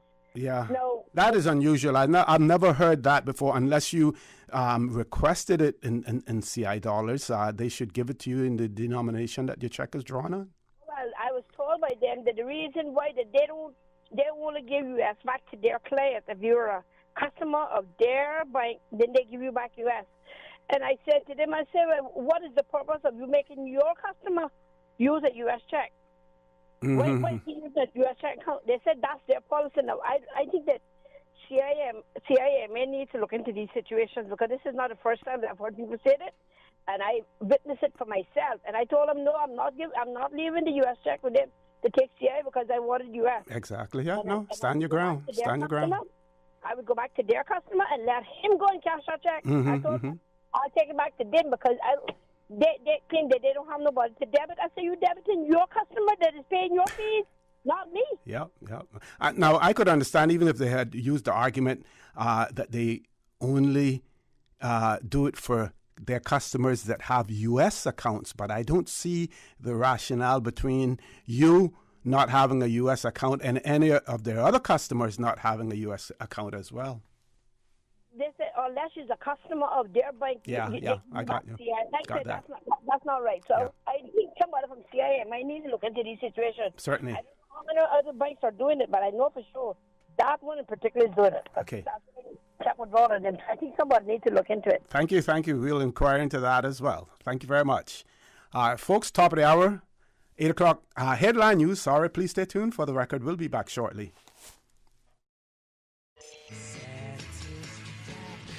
Satisfaction is guaranteed 24 hours a day, whether it's music or information. From Grand Cayman to Cayman Brac to Little Cayman, we've got you covered. You ever hear a thing like that? Radio Cayman in the Cayman Islands.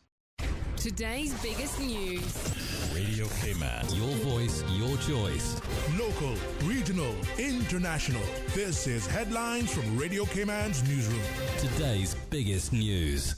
A home goes up in flames on John McLean Drive. 911 tells Radio Cayman the call came in around 7:21 this morning, and police, fire, and ambulance crews were sent to the scene. The fire has since been extinguished. The European Union foreign policy chief says Russia's blockade of millions of tons of Ukrainian grain is a, quote, real war crime. He said it is inconceivable. One cannot imagine that millions of tons of wheat remain blocked in Ukraine while the rest of the world sees people suffering from hunger. EU foreign ministers are meeting to discuss the crisis. Western countries have demanded Russia stop blockading Ukraine's Black Sea ports and allow vast stores of grain to reach world markets. And France's centrist government is desperately trying to avoid political paralysis after it lost its majority in the National Assembly. Prime Minister Elizabeth Borne has spoken of an unprecedented situation, and commenters have warned of France becoming ungovernable. President Emmanuel Macron's team now face two powerful opposition groups, and neither of the two groups seem keen to work with him. Those are your headlines. I'm Karsley Fuller. For the latest in news and information, follow Radio Cayman on social media, Facebook, Instagram, Twitter. Download the Radio Cayman app or log on to our website, radiocayman.gov.ky. For the record, with Ort Connor. Initiating system. For information that matter. For the record, with Ort Connor. Continues right now on Radio Cayman. Good morning and welcome back to For the Record. No guests in the studio yet. We do have a caller. I'm going to take that caller, but before we do that, we got a WhatsApp message, and I think this was a very good suggestion. They were talking about the situation with the CMO, and first of all, let me point out that the article that the caller referred to that was on Cayman Marl Road, it says about the fact that indications are, no, that's not it. Says this, talks about the fact that the civil service is trying to intervene in, says some people have shared with Cayman Marl Road that they feel that they're, nope, that is not either. Still, yeah, okay. What one of our listeners has also said is that they just tune in, and the topic about the CMO, the situation with the CMO.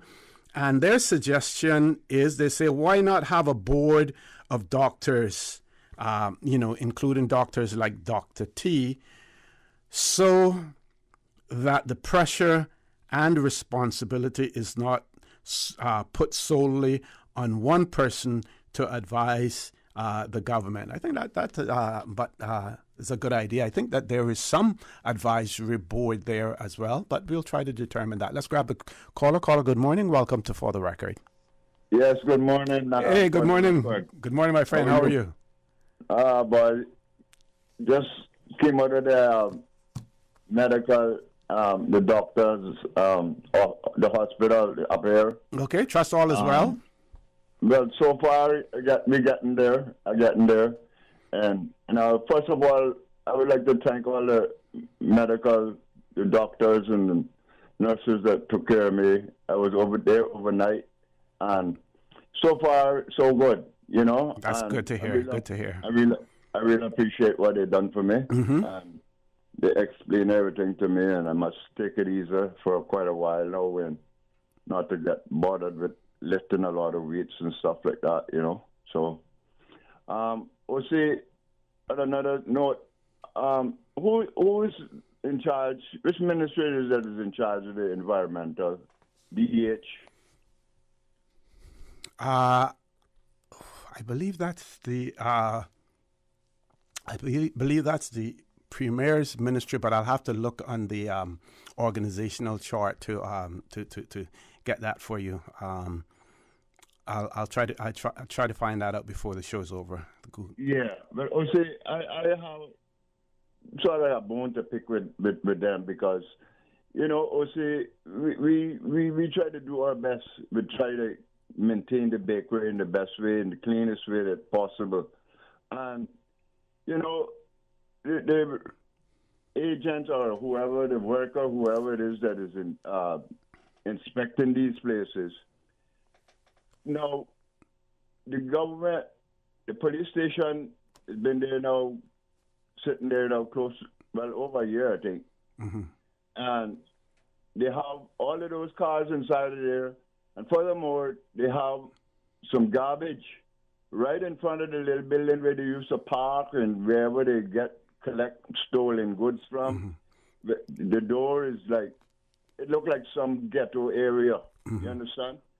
And this woman, whoever she is, I know I met her a couple of times, but she seemed to misses all of that and come over to the bakery to sort of, I gotta say, harass us about what we need to do and but whenever customers come and look at all this pile of rubbish in front of the whole area there, I mean, it's really disgusting to know what these people are really paid to do. I mean... And you said that was Department of Environmental Health?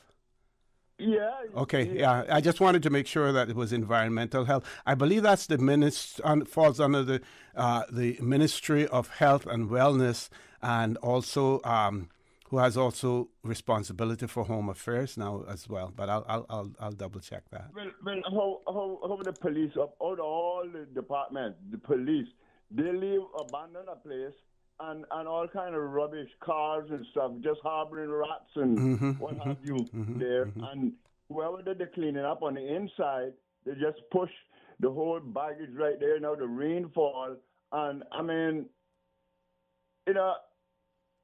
if I go over there now and try to clean it now, they're gonna say, "Oh, I know no business with that." But it really disgusting, see. And this woman, whoever she is, I know I met her a couple of times, but her attitude, it just don't look like she have kept her job seriously. At least. And you have mentioned the situation to her. I mentioned it to her. Okay. And nothing done about it, because I mean it's really disgusting for customers. And I'm not only business in the area. You have a restaurant next door, you have the Paws and Claws next door, and you have some clothing store next door. I mean, it's quite a busy area sometimes, especially on the weekends. And it's been like this now for weeks, if not months. And it's really disgusting, OC, honest to God. And, the Cayman people, we have a good set of people in our island, And this is not a Caymanian that is in charge of this thing. This is a foreign person. They come here to get a job and got a job, and apparently they're not doing their job. Because that is really disgusting to me. But you can't say that they're not a Caymanian, because you haven't seen their paperwork to know whether or not they may be status holder. So, but I would hate to know that they are Caymanian. Okay. I would hate to know that. Okay. Because that's not the Caymanian way. That's not the Cayman way, my friend. Okay. Thank you. Thank you very much for that. Glad to hear that everything is okay with you. And stay safe as well, my friend. Okay.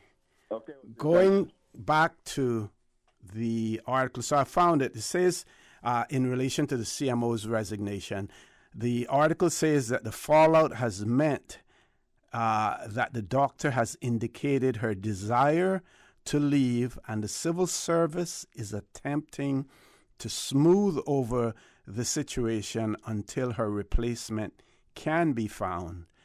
Speaking on condition of anonymity, one high-ranking government official shared that Dr. Newton had worked with many people all over the world, including war-torn countries, and to be disrespected in her professional capacity while in the Cayman Islands was a poor reflection on us as a country. They went on to note that her expertise has placed the Cayman Islands in a very good position to boast of extremely low numbers despite our overall COVID positive numbers, surprising other Caribbean countries as well. So that, and I'm glad that the civil service has stepped in. They, of course, should and must be neutral in this regard. And, you know, if there are fires that have to be put out, then that's part of their role to put those fires out as well, to be able to mediate. Because at the end of the day, you know, she is a public servant or a civil servant to a certain extent as well. But we hope that the situation is resolved. One of the things that we wouldn't want to have in the Cayman Islands is a situation where we're without a CMO. And I also would acknowledge that I don't believe that the interim CMO would put the Cayman Islands in a position where we're without a CMO unless it really became an untenable and unbearable situation where she would leave before a replacement can be found. Those are just my 5 cents based on what we have here as well. Do we have a caller, Ms. Susan? No callers. So in a few minutes' time. Oh, I got a call just now from the expert, one of the experts in the Cayman Islands, the man who knows about farming, none other than Mr. Harvest Stevenson himself. And as far as the eggplant is concerned, got some advice on that as well. And his advice mirrors exactly what I Googled. He says, yeah, when they're shiny and in that purple color, that is the time to harvest as well. I also want to say that another plant expert called me after one of my shows and told me if I wanted to advice, as well, that I could, touch base with him on matters. And it's good to know that there are people out there who are prepared to give advice. Mr. Rolando Heights, he invited me to come by his place to look around. I think that was the day that I was talking about the sweet salt and the fact that mine used to turn hard and black before they got fit on the tree. So good to get advice about farming. So many more people now that are doing backyard farming as well. One way for us to continue to sustain ourselves. You talk about the high cost of products in the stores, but we also heard Sir Alden McLaughlin on Wednesday, talking about farming, and also the fact that, you may find that some local products may be more expensive than those imported in some instances. But we can be assured of, number one, the freshness if they're bought locally, and the quality in many respects as well. Quality and freshness. And I would just say, based on my experience, we try to encourage everyone, if you have the wherewithal to do so, grow something in your backyard, or if you need to put them in pots or whatever, whether it be peppers, sweet peppers, seasoning peppers, hot peppers, whatever, every little bit counts, and it means that less you have to spend in the stores as well. So what we're going to do is we're going to take that commercial break now. Oh, also to say that the question that a friend from the back had in relation to the Department of Environmental Health. So the ministries and related ministries and portfolios, in addition to the Home Affairs Ministry that is also now with the minister. So we have the Department of Counseling Services, the Department of Environmental Health, the Health Regulatory Services, the Health Services Authority, Mosquito Research and Control Unit, National Drug Council, boards, commissions, committees, and councils as well, falling under the Ministry of Health and Wellness. With that, we're going to take a commercial break. Folks, please stay tuned for the record. We'll be back shortly.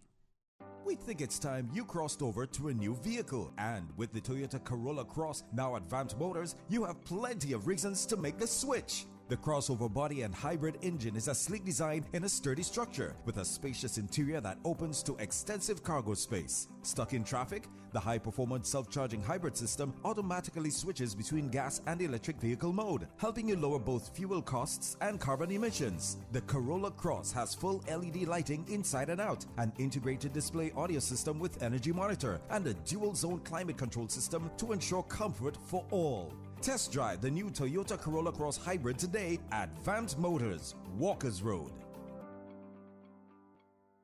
Make your house into a home. Welcome to Brand Source Home Gallery, your source for premium products and a premium experience. We'll design and install your dream kitchen with crafted cabinets, complemented with elegant appliances. We'll fill it with quality houseware and cookware. Custom-designed closet and storage solutions organize and beautify any area. And with the finest bedding, you'll get a perfect night's sleep knowing Brand Source Home Gallery has everything you need to make your house a home. Since March 2004, West Bay Pharmacy has kept their doors open to the local communities, even before, during, and after Hurricane Ivan. At West Bay Pharmacy, our staff provides so much more than pharmaceutical excellence. From the moment you walk through our doors to completing your cash out, our staff will have put your healthcare concerns at ease.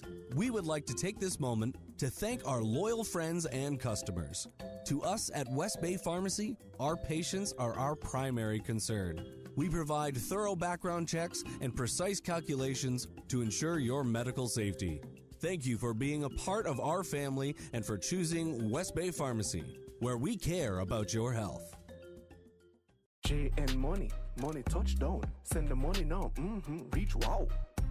You say you need some money, JN Money, I can send it in a hurry. Get through quick when you come collect your cash, or use a money card and swipe it in a flash. Send funds to any bank, yeah. Pay your bills quick, yeah. Low fees, you know what it, yeah. JN Money, we are pick, yeah. Send and receive funds at any JN Money location. It's fast, affordable, and convenient. Money touchdown with JN Money. Send funds to any bank, yeah. Pay your bills quick, yeah. Low fees, you know what it, yeah. JN Money, we are pick, yeah.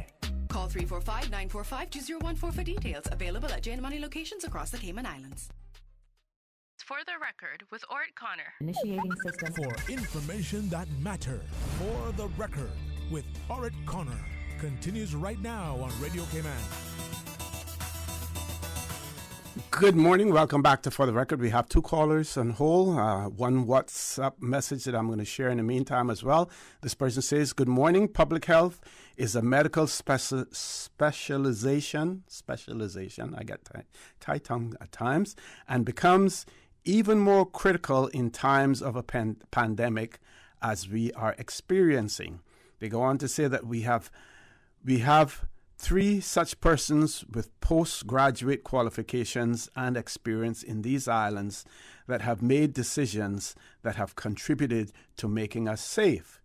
In recalling the exasperation that appears to still prevail via powerful but ignorant persons who think they know, and others not so specialized health care practitioners, it has become even more critical to allow the specialists in the area to do their job, make decisions as they have been trained. Unfortunately, there are powerful but ignorant persons who have no wisdom to stay in their lane. Let's grab a caller. Caller, good morning. Welcome to For the Record. Good morning. Good morning. Good morning. How are you? Pretty good. And thanks again. Those sweet sop, they were delicious. And I haven't forgotten about the apple banana tree. The first one I'm going to get is just put a tag with my name on it. Yes, also listening here where everybody's coming on saying how to do your farming and rental. To see when something is fit and so forth. But I haven't heard anyone mention about how to help control the chickens and the cats and the dogs. I'm thinking of just stuff. And the iguanas are coming back now too? Yes, I saw one in just a couple of days ago, and I'm like, what? But I got some cucumbers down, and a couple of days ago, they got over 2 dozen and change, and I'm out of the ground. There was 2 roosters in the plant bed when I came home, and I'm like, I don't believe this, Mm-hmm. So it's getting discouraging to try to do the farming because everything I put down, they're coming here and molesting it. I don't own these things; they belong to somebody else. You know what I mean? And it hurts to the core. Yep, it does. Yeah. Yes, and I don't want to hit too hard on this reefer ganja, whatever they want to call it. Mm-hmm. But sometime John, long time ago, Cayman was such a unique little island for everybody to come to visit. Now we're trying to do everything the rest of the world is doing, and we will never be unique in any capacity. Mm-hmm. And that just continue giving everybody what they want to I would say. It may be good for medical, but then again, I think it could really get out of hand to a degree, and there'll be a lot of gunshot shooting in the farms of people going there to watch who's going to come and see the reefer and all that kind of garbage. You know what I mean? Mm-hmm. And see when you look at America, how many kids they're losing in school on teaching. Yeah. It hurts to the core to see these kids are getting killed innocently. And like when it started, just can't stop it. Just go from state to state. I'm just asking the people of this island today to please try to stay in a positive mind and see the children positiveness and teach them all the rights and wrongs of how to live. Because, let me tell you something. We may be so pretty safe, but we're not going to be safe forever. Yep. And I know put mud on my own country because I got grandchildren and I got family here. But we got to be careful, very careful. But anyhow, see, new cars on the road? You see the new cars on the road? Sorry? You see the new cars on the road now? New cars? Oh, yeah. No. Yeah, I don't catch you. The one with no front bumper and the one with no back bumper. Oh, no, I haven't seen that. Yeah, there's a few there, boy. Anything can pop up on our streets and it's okay to go with it. Yeah. But anyhow, Thank you very much. Have a great day as well. Okay, we have another caller, but before we go, I'm going to alternate between the calls and the WhatsApp messages. This person says, I would ask the speaker from the BRAC who is so passionate lobbying for the legalization of marijuana, if he could please use the same spirit of passion to lobby for the criminalization of drunk driving. Drunk driving offenses are treated too lightly in these islands. They are only traffic offenses as far as I'm aware of, and do not act as a serious deterrent to this irresponsible and dangerous behavior. I know many of our politicians will not want to support this legislation due to the fact that it would affect them personally or affect their supporters, but it is way past time for changes to be made. And one of the countries that criminalizes this is Canada. Canada, it is a criminal offense, if you're caught driving under the influence as well. Let's grab a caller. Caller, good morning. Welcome to For the Record. Good morning. Good morning. Good morning. How are you? I'm not too bad. Well, see, this is actually the first time that I'm calling in. Oh, good to hear your voice. Hope it's not the last. I'm calling in because I want to publicly congratulate the two MPs that had the fortitude to question the CMO. This is something the Premier and the Health Minister should have done from the beginning. Not wait until she got 2 foot in and decide she wants to control everything. They did an excellent job. I applaud both of them. So why did they hire? Why hire her if you're not going to listen to her? Well, they hired her, but were they really listening to her? They should have questioned her. Who is she not to be questioned? I don't think that. I don't think the issue is, caller. Her. You remember the old saying? It's not what you say, but how you say it. I believe that's where the issue is, based on the article that I read. And it's not what you say, but how you say it. And maybe even some part of it had been what they said as well, because it seems as if her integrity to a certain extent was being questioned as to whether or not she was being influenced by other factors. Well, what I gather from outside sources is how she spoke to them as well too. I mean, there's also two sides to that coin.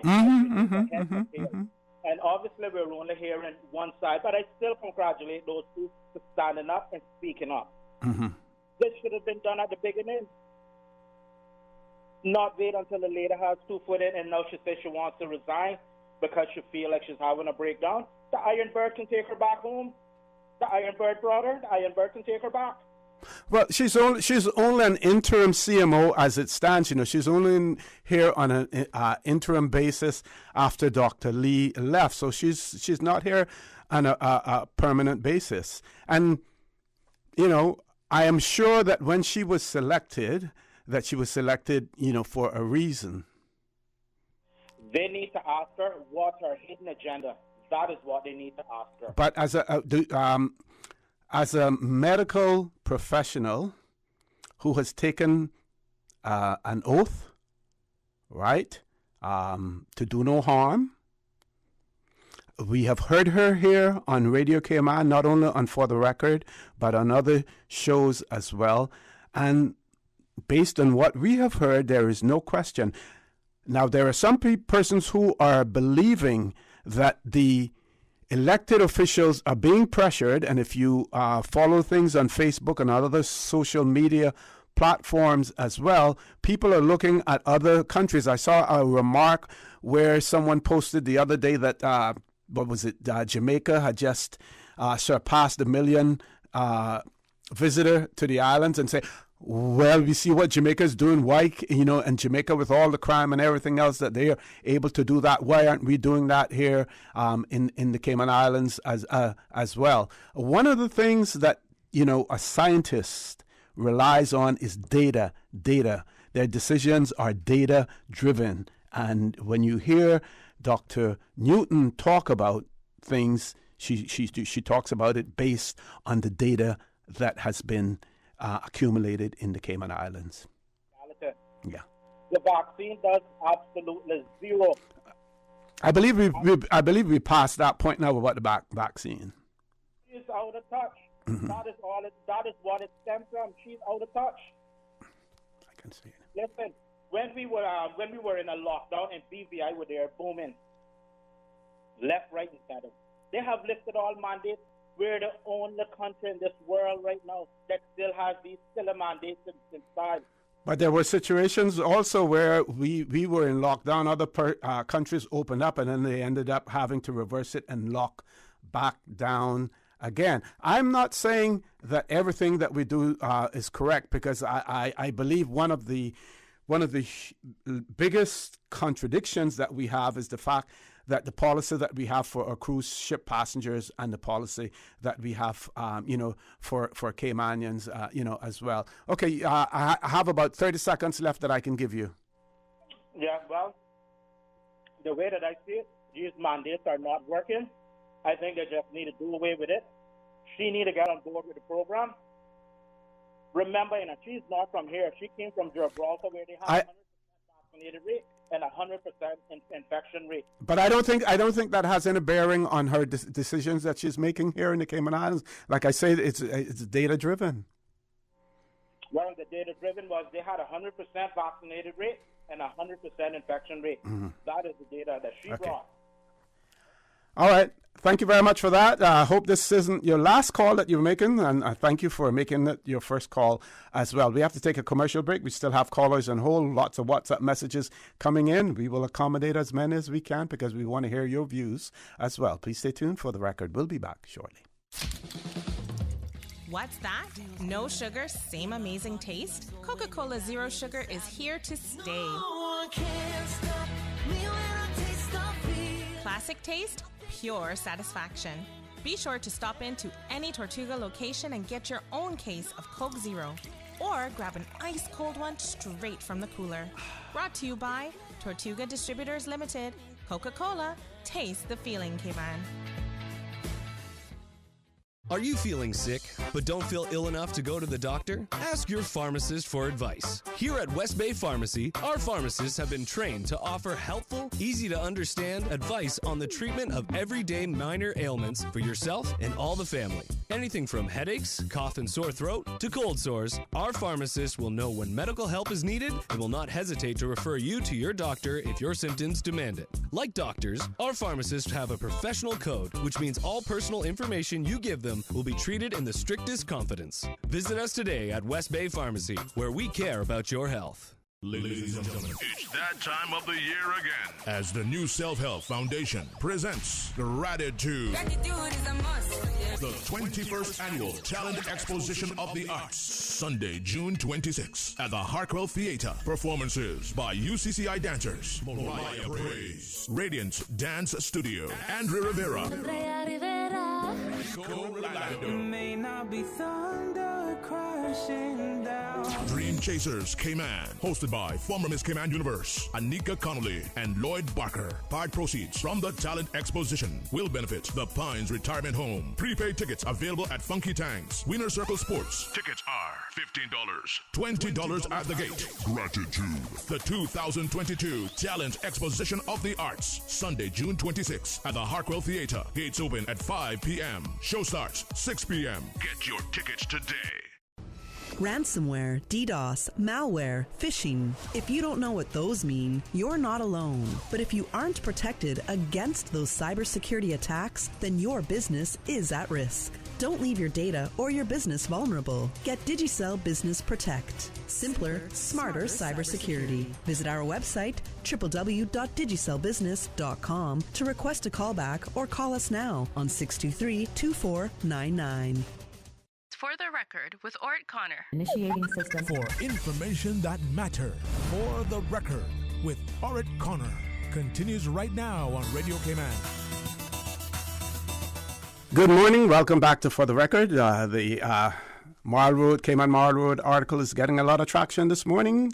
This person says, listening to the talk show, it is disheartening to hear of the attitude as described in the article on Cayman Marl Road.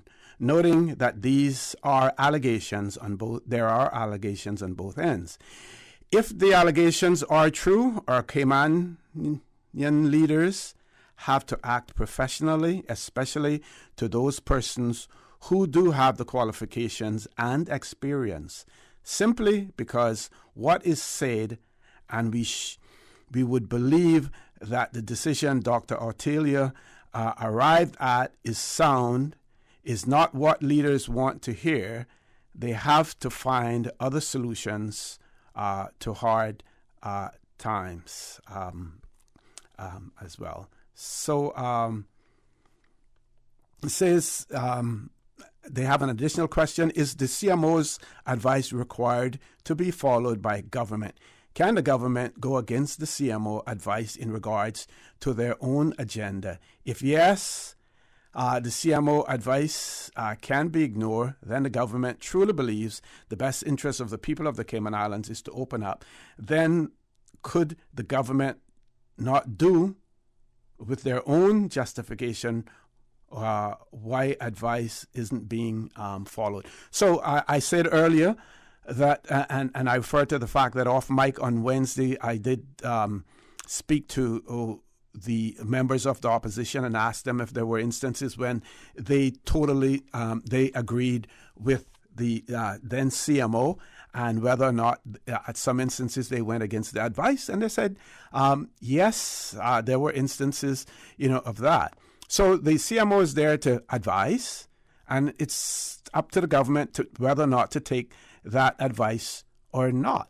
One of the things that you need to recognize with that is if the CMO, as the advisor and the professional, gives advice in one direction, and you decide to go in an opposite direction, and there are negative repercussions from that, then you have to be prepared to take the flak, not then try to pass the back on to the CMO. So, like I said earlier, you can ignore the advice that is given to you, but you do so at the risk of your own political peril as well. Not to mention the fact that you may be putting your populace at risk as well. Let's grab the phone calls. Caller, good morning. Welcome to For the Record.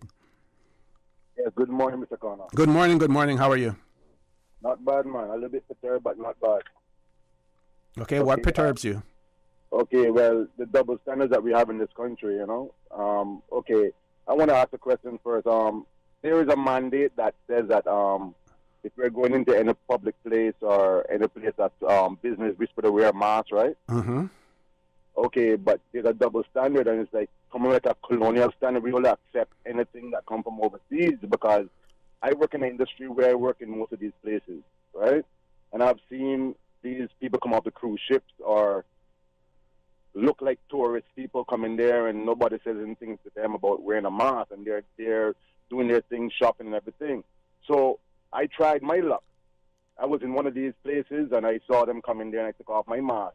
And management looked at me and said, hey, you need to put your mask on. And there were other persons in there without masks? 100%. Wow.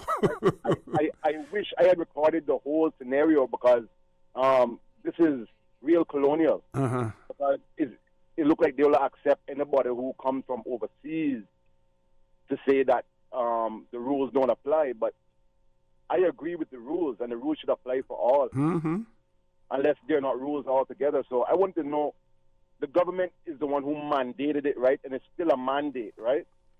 Yeah, those are part of the regulations, yes. So if I took pictures of this going on in these establishments and I sent it into government, there would be some kind of reprimand happen, right? Yeah, it's something that should be investigated, yes, right. Because you can't have double standards. And when you questioned it, what did management say?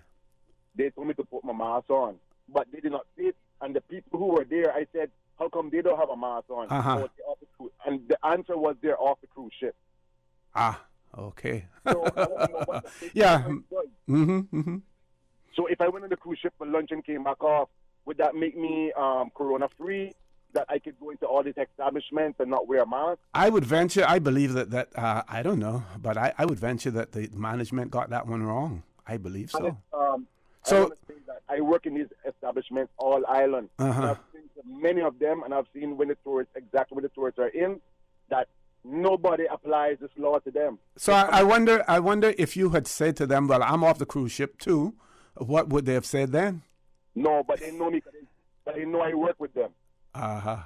Okay. They see me working in the industry, so they know I've been in the industry for over 16 years. So they know me. So that wouldn't work. Well, you could have joined a cruise ship in Miami and doing a tour of the Caribbean and stopped in Cayman. I would have challenged them, tricked them. I really felt uneasy Yeah. when I tried it myself. If I didn't try it myself, I would have said, okay, maybe it's not a thing.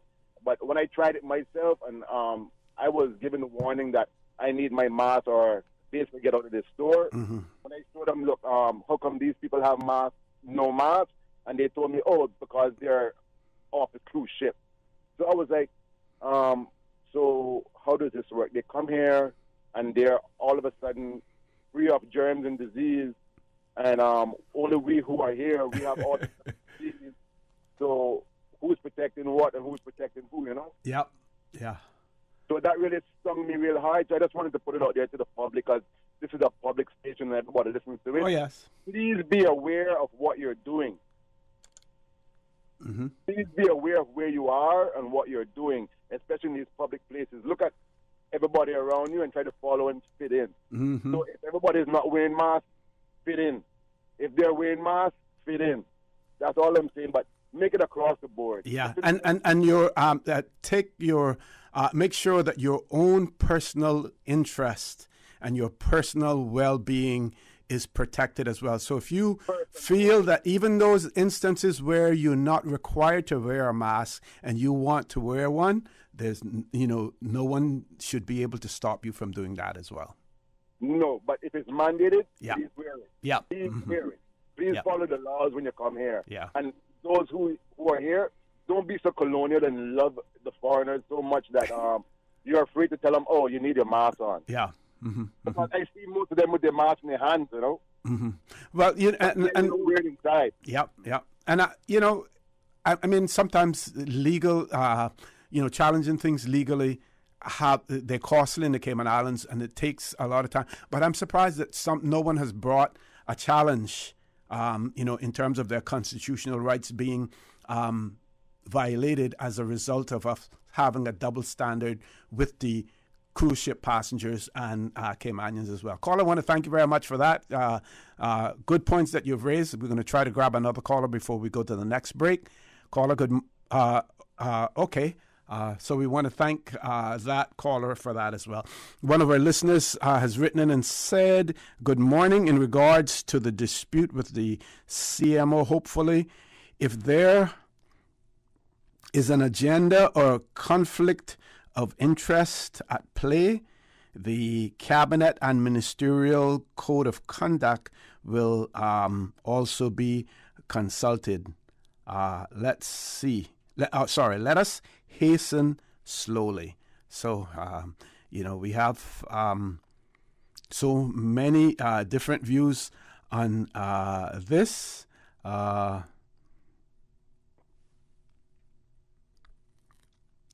This one says that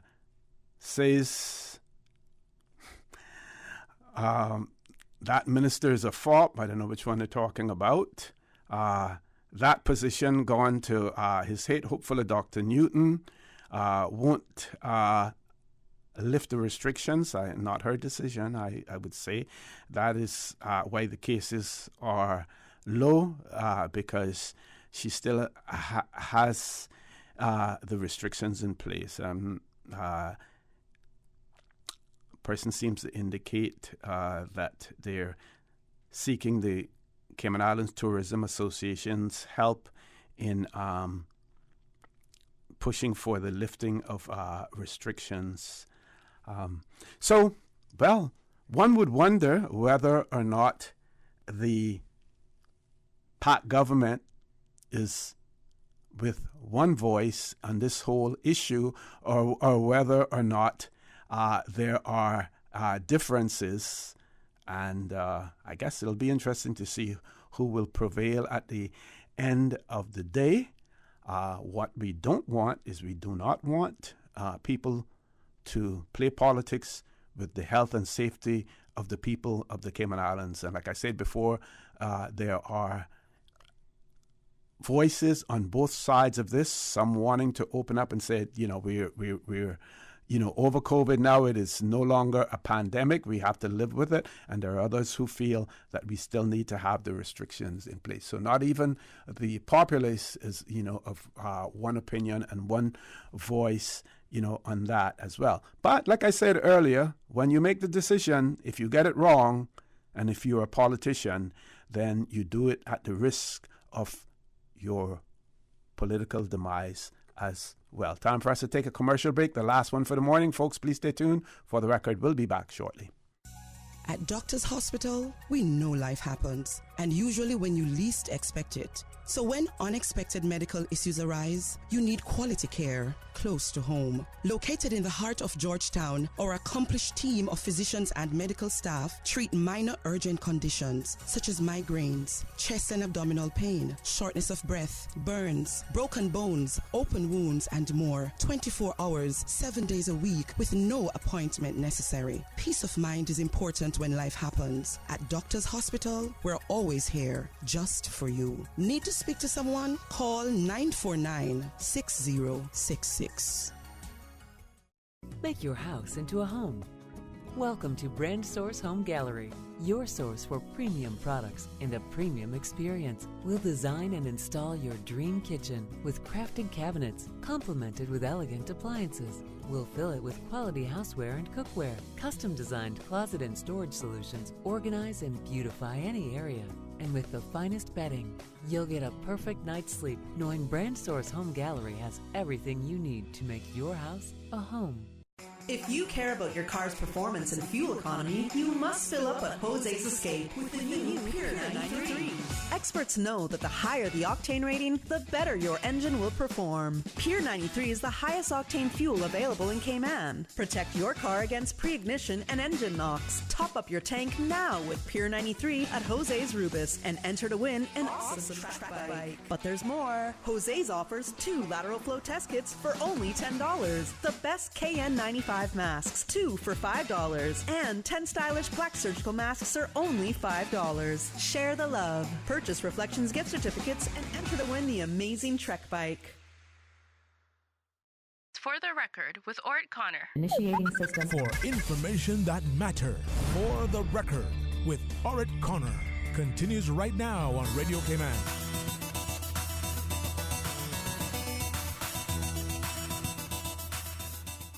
Good morning. Welcome back to For the Record. We do have a caller on hold. Let's grab the caller. Caller, good morning. Welcome to For the Record. Good morning, OC. Good morning. How are you, ma'am? Very thankful there. How are you? I'm good, thanks. Hope you had a great Father's Day yesterday. And thank you. You do royally, as you so well deserve. Thank you. Thank you. Thank you very much. And I pray and hope that all fathers, in Cayman in particular, of course, but everywhere, will, step up to the plate and fulfill their responsibilities for caring for their children, setting role models, and doing the good things.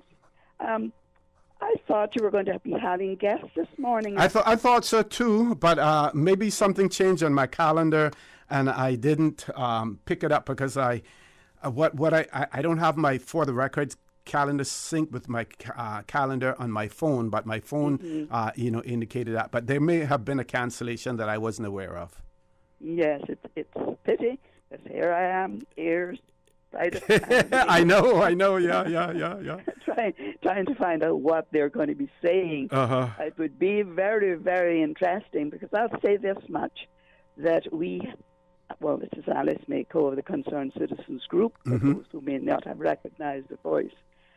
We have been waiting since last November for a report from the Public Lands Commission because we met with them on the 18th of November after a court appearance on the 22nd of October when the judge had, put them in charge, which was fine, to pursue the taking care of the beach accesses, etc. Because as you know, the Concerned Citizens Group, a number of us we had to intervene, and modestly we'll say we saved the day because of the Royal Palms and the Coral Caymanian rights of way blocked by the tunnel were being to be extinguished, etc.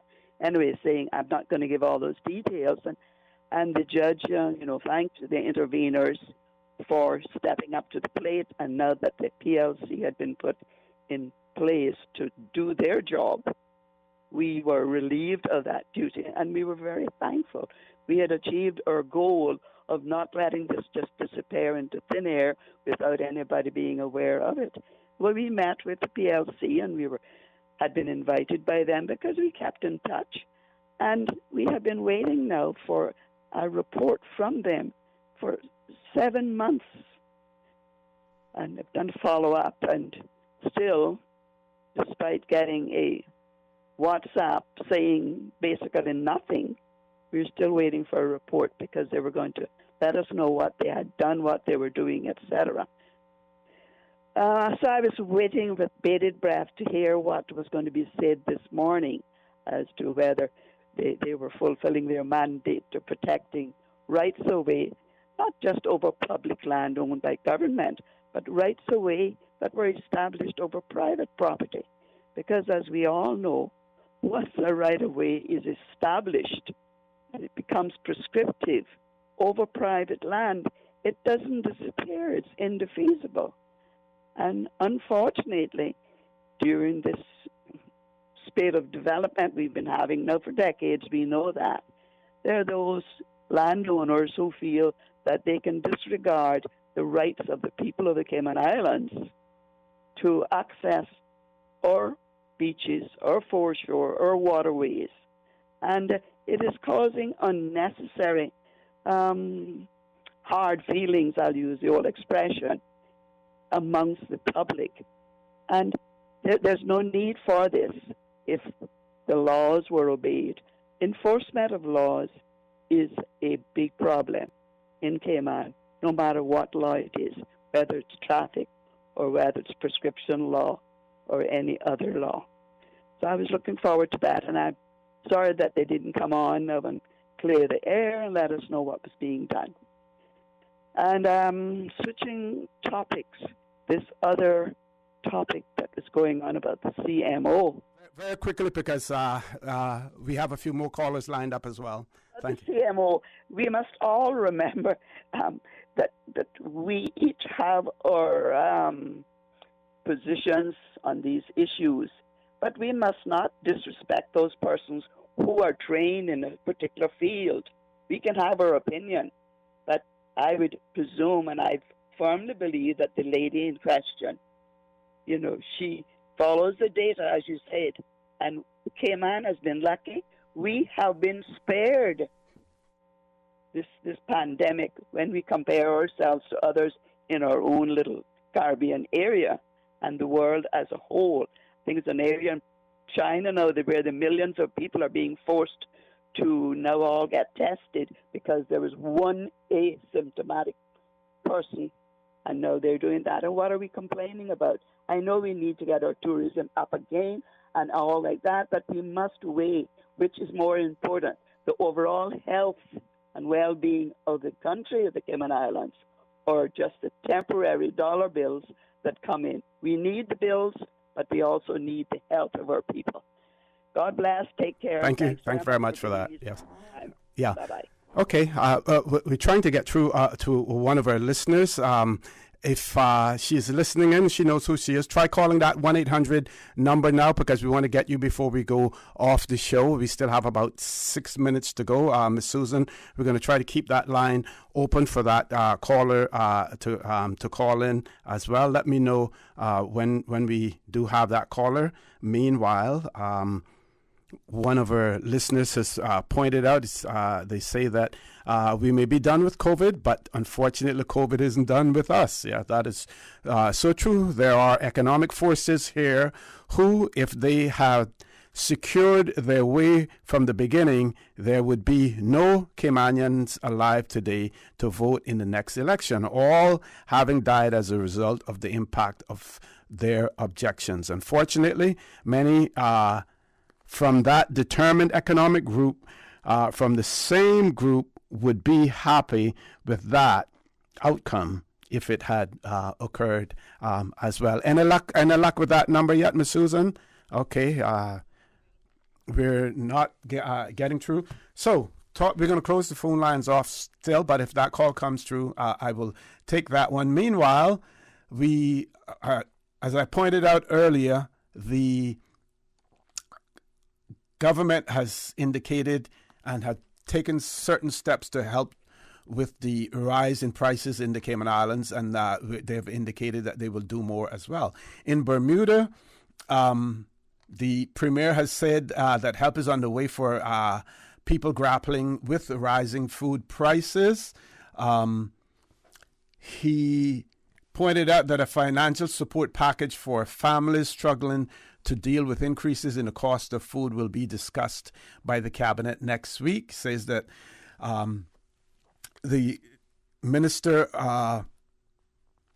the Premier and Minister for Finance pointed out that MPs passed laws in 2020, but only being brought into force today, would also require retailers to publish the prices of essential commodities, and there are other things in that as well. But we do have our caller. Let's go to the phone lines. Caller, good morning. Welcome to For the Record. After some trials and tribulations, we finally got through to you. Welcome, Madam Speaker.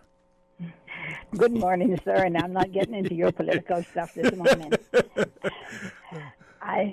I have a little message I need to get out to the people. Certainly, ma'am. We are supposed to be celebrating the Queen's Platinum Jubilee. And, I heard about the tree planting this morning. Well, we did that for the Diamond Jubilee, and our mahogany trees are now very, very tall in our Senior Citizen Center. So, anyway, we have put together an exhibition for the Platinum Jubilee at the Nurse Joseph Senior Center at 46 Gun Square Road. Mm-hmm. It is an exceptional exhibition, if I do say so myself. We invite the public and the schools to come and view it.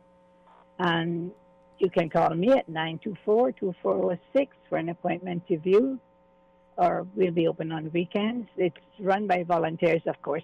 But we will guarantee you that we will be there if you call us and ask to come and see it. It's an outstanding exhibition, if I do say so myself. Mm-hmm, mm-hmm. And what are your regular hours for the public?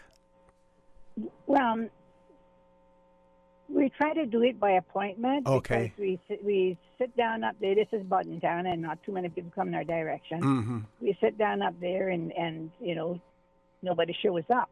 So what I'm trying to do is to get people to call to make an appointment, especially schools that we're winding down the school year, to call and come and bring their students to see the exhibition. Okay, and the numbers that they can call? 924-2406. 924-2406. Yep, that's my personal number. Okay. And we spend a lot of time there in the evenings, and because we're trying to accommodate people as much as possible. But it's, like I said, it's all senior citizens, it's all volunteers, and so we need to make sure that when they go there, some of them don't even drive. Mm-hmm. When they go there, that there's somebody, that there's a reason for them to be there, not just to sit down and hold the door open. Got you. So, but on the weekends, we're open on Saturdays and Sundays from 3 to 6:30. Saturdays and Sundays from 3 to 6. Yeah. But during the week, you can call, and anytime you want an appointment, we will be there to make sure you get to view the exhibition. Okay. It's really outstanding, if I do say so. And how long is going to remain? Our good friend, we're going to keep it up as long as there's public interest. Okay. You can ask your good friend Roy and Gilbert. They were there, and they could not believe it. Mm-hmm. To see it. Madam Speaker, another question. I'm sure that management here on Radio Cayman would love to do some public service announcements on this. Should we have someone reach out to you to put it on our bulletin board as well? That would be great. The ministry was supposed to put out something online, but I don't know if it's gone out yet. They've been working at that for over a week now. I don't know if it's gone out or not. But in any case, we just decided we'd go ahead and do our own thing like we've always done because that gets better results. I'll call Radio Cayman. Who do I call? Paulette? Miss Paulette, yeah. You could call her, or Miss or Miss Number. What we'll do here, we have your number, and even though I'm going to tell this joke because in my rush to try to reach you, I was getting Susan the details of your number to give it to give her to call you, because I know someone had already called in on the 800 number, and I gave her a number, but it turned out to be Mr. Harvey Stevenson, the number that I'd called before, but we have the right number now, and she's going to pass it on for someone to reach out to you so that Cayman can put it on their bulletin board as well. It is really worth coming to see. I'm not kidding you about that. We have covered her life from the time she was born to the present day. Great. It's an educational exhibition. We have the list of the people who attended the reception at Government House. We have a copy of the invitation that was sent out. Schools should take advantage of this, because some of the students now have already finished their exams and stuff like that, even though they're going to be in school until the end of the month. Maybe those that are planning tours and stuff like that, school trips, that they could include that into your into their schedule, into their itinerary. Still there, Madam Speaker? Okay, we have lost her. But if you're listening, and if you're a school administrator or official, you may want to take advantage of that as well. Folks, it has been a really, really interesting morning. Lots of calls, lots of WhatsApp messages. I haven't checked the emails in a while, so if you sent an email to me and I didn't share that, forgive me. I'll try to make up for it at some time, but it was really, really great conversation this morning. I want to thank you for allowing Radio Cayman, and by extension, For the Record, into your homes, into your vehicles, as you traverse the busy roads of the Cayman Islands, into your places of work, wherever that may be. I also want to remind you that we are our brothers and our sisters' keepers.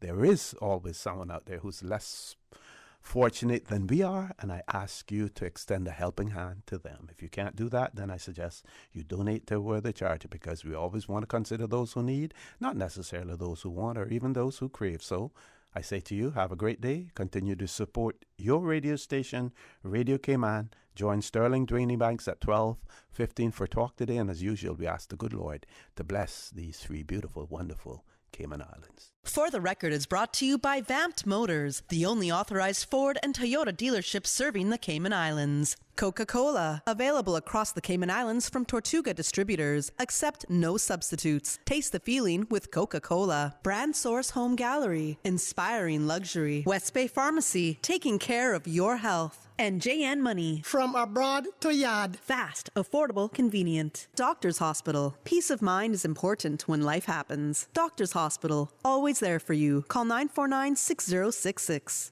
Radio Cayman. The voice. The heart. The soul of the Cayman Islands.